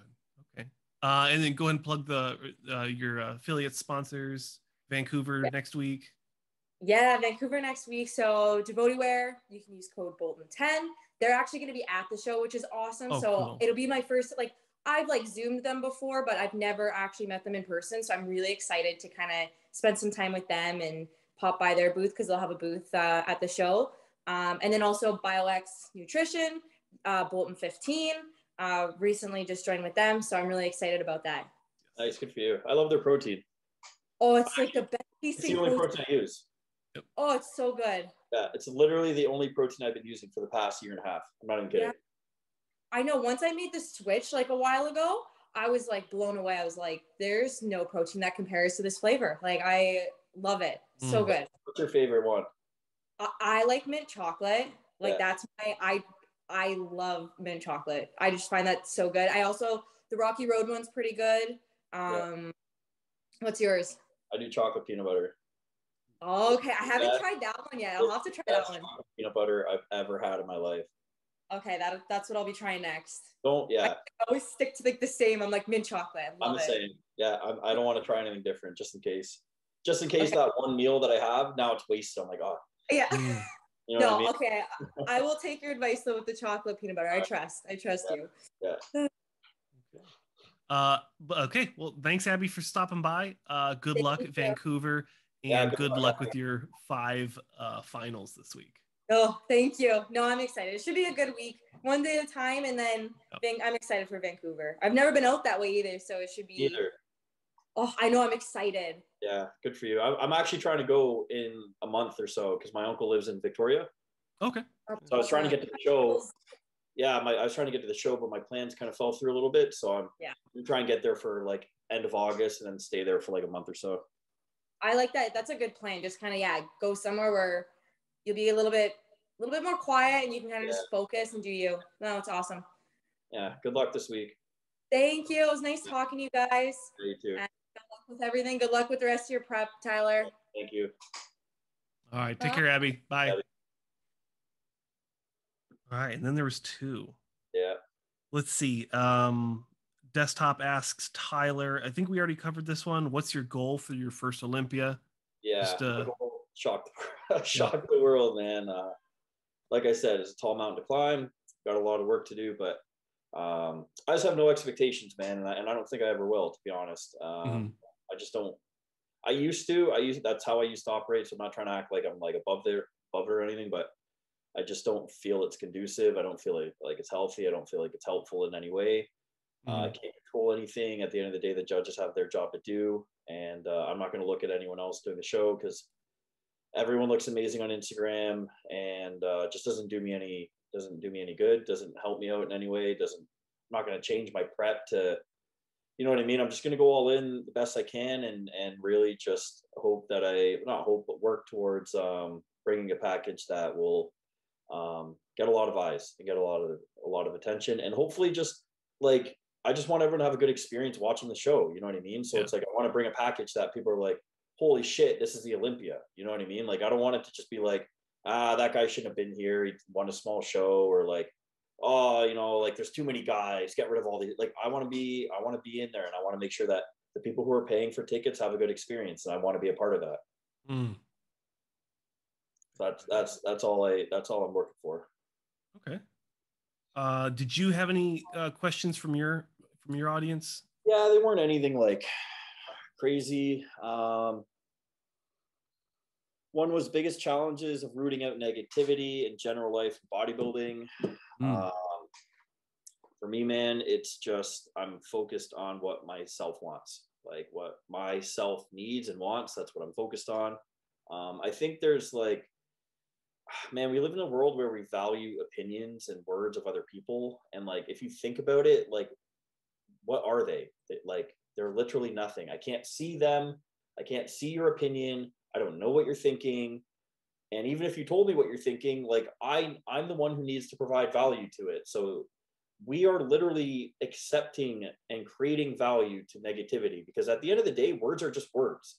Yeah. Like we place the value, even if you're cursing me out, at the end of the day, they're literally just words. I create the value of those words. So if you just consciously choose to not allow like yourself to create value where there is no value, then you're able to block out that negativity because you're focused on what yourself wants. So listen, if you're true to yourself, honest to God, if you're true to yourself, then you don't accept negativity, because at the end of the day, the opinions of others don't mean anything, because it's only the opinion of you and God, who you know what you're doing. And if I'm doing everything I need to do that is like good for me, like nourishing myself, and I'm creating an environment within myself that's healthy, your opinion on me, it doesn't matter. Like it is literally nothing. It doesn't have any, it's not impeding my life in any way. It's not impeding my thought process. Like don't get me wrong, I used to stress all the time about what other people are thinking, and I would create stories of what other people are thinking. And if you looked at me a certain way, I'm creating a story of what you think in your head right now. It's like, this is all fake. Like this is all nonsense. So it's like, listen, I'm just gonna do what I need to do. So if my goal is to be a bodybuilder, I'm gonna eat, sleep, and train. As long as I'm getting all my meals in, getting my sleep in, getting my training in, I'm giving 100% everything. Your opinion of me cannot change any part of that, because I'm just focused on doing everything that I need to do for this day. Like now, what I'm gonna stop. I'm gonna stress because you don't like my physique, and what am I gonna change? Like, do you know what I mean? Yeah. Like, what am I gonna change because you don't like my physique? Am I gonna train harder? Well, why wasn't I training that hard enough? And I would get offended because I wasn't training hard enough. And now you triggered me. You triggered the truth out of me, and now I'm offended. Well, now my ego needs to attack you to defend myself. It's like a protective layer. So that's sort of it too, like kind of disengage the ego, learn what your ego is, how you project it, how you're triggered. And then you don't really need to accept negativity anymore. Like we consciously choose to accept negativity. So if we are able to bring awareness to consciousness, then I don't think we have to accept negativity, or we don't even perceive it as negative, because it's just words. You know what I mean? It just is. Like we create that value. Yeah. I think for me, and that was what I was going to say before Paul hopped off, was the biggest thing I've learned from starting bodybuilding is something I'm learning right now, and that's how to self-love. Yeah. Because that tying in with imposter syndrome has been like my biggest struggle since starting this podcast. Being around, some of the best people in the world, some of the best pros, yourself, being an Olympian, it makes me look at myself in a different way. And it's never been in a positive, healthy way. It's always been not a good way. So that's something that I'm learning now. Yeah, like I used to have imposter syndrome too, but for me it was more about coaching, but it was also because I didn't feel like I didn't feel like I was doing the work that I needed to do to be the best coach that I could be. I was stuck in my ways, stuck in this is my way, it's my way or no way. But for you specifically, I would look at it as like you're a unique piece of the cog. You know what I mean? Like I believe in the world globally, and every single human being has their own unique abilities and flaws and insecurities and strengths and weaknesses, and every single being works synergistically with every other being to keep this going, right? So for you specifically, it's like you need to recognize and address your specific unique traits that are strengths for you. You don't really need to focus on the weaknesses as much, because you can develop the weaknesses if those are traits that you possess. So for you specifically, you might be like, well, I'm not a pro bodybuilder, so why would anyone want to listen to me? Well, that could be why, because you're not a pro bodybuilder. So then you're providing a unique perspective from the outside looking in, but also because you have a personality that a lot of bodybuilders don't have. You have resources for, and the ability, like the technology background, the personality, the interviewing. Like we can't do all this, nor do we want to. We're the bodybuilders. Like we're the subjects. So like at the end of the day, everyone plays their own unique role in keeping this cog going. Like everyone has something to offer, and it doesn't have to be the same. Like, so like for body, but like, I don't have to be an open bodybuilder. I don't have to be 300 pounds.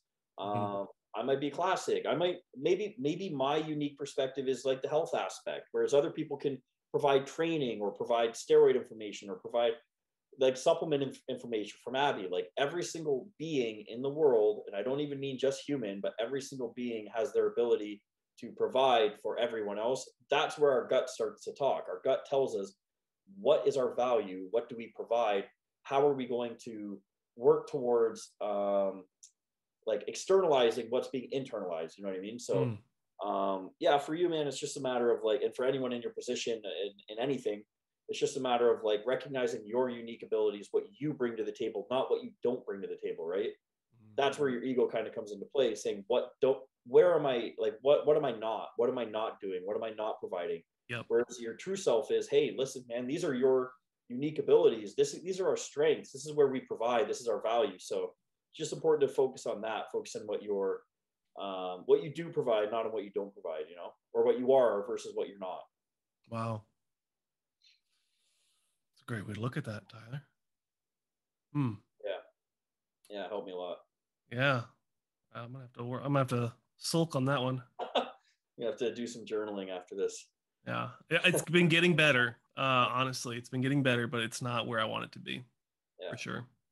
Same with reading. Like I've got 2 books I haven't even started yet. I'm still trying to finish my 5 a.m. club, so it's one day at a time, man. One page. Yeah. Let's see. Let's finish with this one. Advice for an athlete who wants to turn pro. Advice? Oh man. First, hire a good coach. Okay, honestly, and man, I say this now, and it goes against everything that we've all been taught or whatever. If you are serious about being a pro and you actually want to be a pro and you want to be a good pro, take care of your health. Number one. That is first and foremost. If you want to do anything, and I'm not saying like, don't ever take steroids. Like that's not it at all. I'm living proof that you can literally take a full contest cycle and still have good blood work, as long as you're crossing your T's, dotting your I's. So if there's one thing any advice is take care of your health. And that starts with food.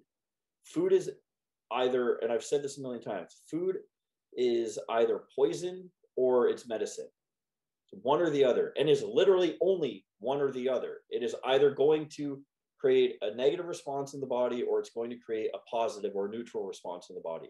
One or the other, that's it. So your health starts with food, period. 100% starts with food. Food is the most important thing for every single human being in the entire world. It will literally dictate how you feel, live, operate, talk, walk, and everything, and think as well. If you have bad thoughts, it's because of the food you're eating.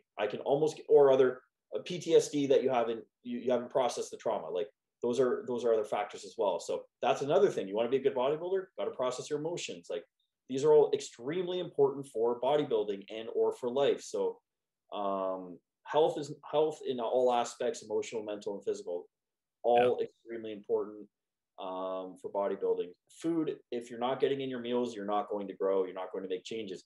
You can take all the steroids in the world. You're not going to change unless it's the food. Sleep is equally important, as equal to all of it. Making sure that you're sleeping. And we live in a world where we glorify not sleep. Oh, I only slept 2 hours, and no, man, that's not good to me. Like that's not like, you're not tough for doing that. It's actually really stupid, because you're like, I'm admitting that I'm like fucking up my life, basically, you know, just to be about it. Like, so sleep is all equally important, as much as food, as much as training. And also with training, like, you know, don't get stuck in your ways. Like, be open-minded to changing it up, to trying new things. Like, even as a pro, I had to change everything. So that's another thing, is being open-minded. And honestly, like, this doesn't have anything to do with being a pro, but to just have a good career is just focusing on today. Like, literally just being in the moment, being conscious. We all, as bodybuilders especially, we have this like mentality where, oh, I need to grind, I need more, I'm not satisfied, I won this show, I need to win the next. Oh, I won this show, but I need to be a pro card, I got my pro card, but I need to be like, it's always the next, and you're literally wasting that time not being present. Like, you've lost it, it's gone, and you're never going to remember it because you were unconscious that whole time, always thinking about the next, always wanting the next thing. So I would just say, because if you're starting out, please like try to understand or learn about what being present means and what being conscious means, because that will, one, it will like make your whole process way more enjoyable. And two, it'll get you out of your head, because when we're in our head, now we're stressed all the time. Now we're overthinking. Oh, like, like, oh, this guy looks like this, or this show. What if I don't win the show? People are going to be disappointed. It's like, no, man, get your meals in today, get your rest in today. And honestly, the last thing is just prioritize all of that. So like prioritize your meals, prioritize your training, prioritize your rest. That is also, and I don't just mean rest days, I mean resting on the day that you train. So like making sure like you're not going to train and then like going to do a whole bunch of other things that are extremely taxing, right? Like make sure you get I did legs yesterday and went on like a 2-hour hike, an intense 2-hour hike, and it was brutal. Like I love going for walks and stuff even after legs. Like I still love like being active, but it's like making sure you're getting those meals in and then making sure you're resting after. Yep. And then supplements as well. Like it's not just steroids, it's supplements as well, like health supplements, like making sure your gut health. Honestly, that's it. That right there. Make sure your gut health. If you're not prioritizing gut health, you're 100% not prioritizing your bodybuilding career, 100%. And I neglected it for so long. And if there's one thing I could go back and do, it would be all of this. Everything I just said, it would be prioritizing that, honestly. Okay. Is there a all-in-one gut health product or stack that you recommend?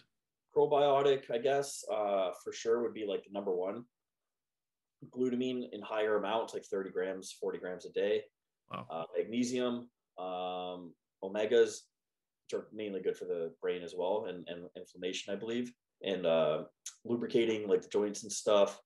Vitamin D, we are products of nature. We are nature, so it's important to remember that we're the product of the sun. Basically, we live off the sun, so therefore we literally require vitamin D. Vitamin D deficiency is actually extremely common. Like probably like 90% of people are, especially in Canada.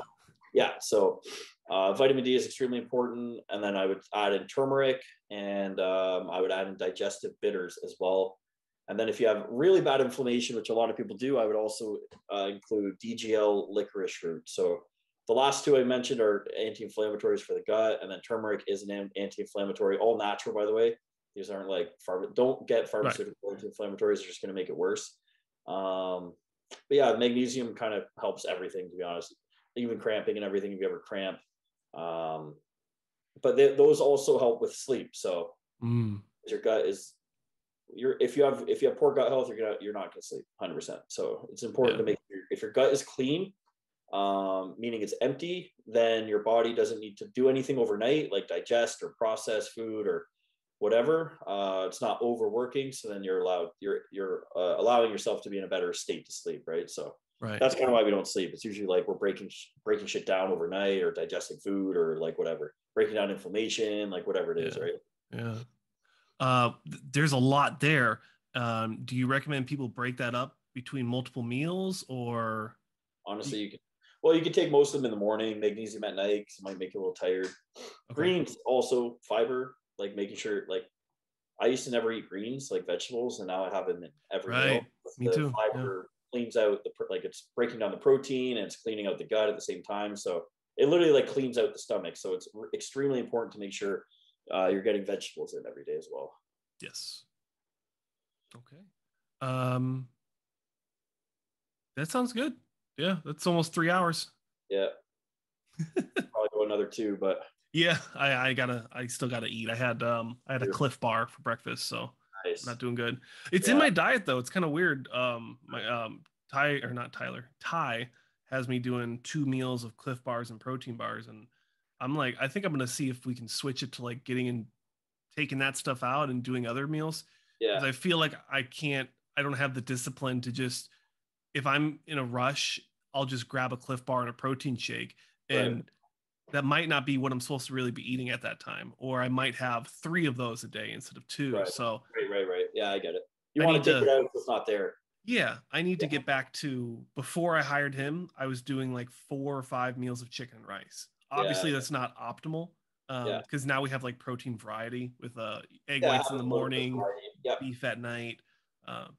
So just make it dumb it down a little bit, and then take out the temptations, because I can't really have like bars at the house because I'm just gonna yeah, I'm not there yet. yeah. Tyler, you want to plug your stuff real quick? Yeah, sure. So Ascension Fitness 22 is my coaching page. At Tyler Johnson _ IFBB is my Instagram. And for sponsor, right at the moment, there's something else coming. So I'll wait till next time, but just until the contract signed. But for right now, Jed North Clothing is my sponsor. Code Tyler, TYLER for 15% off. Yes. And they have blanks. Huh? And they have blanks. Yeah. I need to get on that. I've got some designs built for BNN. So now I just need to get them on some stuff. And I did the exact same thing with Ascension. That's literally my black Ascension oversized t-shirt is Jed North. And I'm wearing Jed North right now. So highly recommend. It's literally all of them. They supported me even before my show, and I never was sponsored by them. They were sending me free stuff for like the past 2 or 3 years. Wow. No sponsor, no nothing. They just said, hey, can you post in it? I said, yeah, sure. They promoted me over the weekend of the show for no reason. So it's a good team, man. And I'm actually doing a photo shoot with Hassan Mustafa on Tuesday, and Brandon Mendoza. I think it's Brandon. Who's an up and coming top amateur as well. So highly recommend. Go to jednorth.ca or .com and use code Tyler. I need to do that because I keep saying I'm going to, but I always forget. Okay. And then for me, Galaxy Labs, they've been taking care of me for a while now. Discount code SANCH for everything. Miss Tasties is a sugar-free, sodium-free, calorie-free condiment sauce company. If you guys want to check them out, really cool stuff. I have my shipment coming in very soon. And Gym Pin, it's gym attachments, handles and stuff. I've got my banana handles coming in pretty soon here. Hopefully it's going to help me address being able to like activate both lats at the same time doing my pulls. But that's pretty much it for me. I'm open for a clothing sponsor, and that's it. We've got a really stacked lineup. Austin Carr, Derek Oslin, and Dietrich Bo Lewis are coming on this weekend. Nice. And then also next weekend, Lamar Shaw, Jared Keys, and Justin Badarina, all classic guys coming on for a classic only podcast. Nice. So Tyler, hopefully we'll have you back on the 23rd, I'm thinking. Should be good. Okay. That's what I'm thinking. Yeah. So it should be a Saturday. But yeah. Guys, ladies and gentlemen, thanks for watching another episode here on BNN. We do have a name for this one. This is the Northern Muscle Canadian podcast. So if you guys enjoyed Tyler and I co-hosting Northern Muscle here on BNN, please like and subscribe. It helps the algorithm and it helps the channel grow. Check out Tyler's links, as always, in the description. Support Tyler, support me if you can. And that's it, guys. Awesome. We'll see you guys we'll see you next week. Take care. Yeah.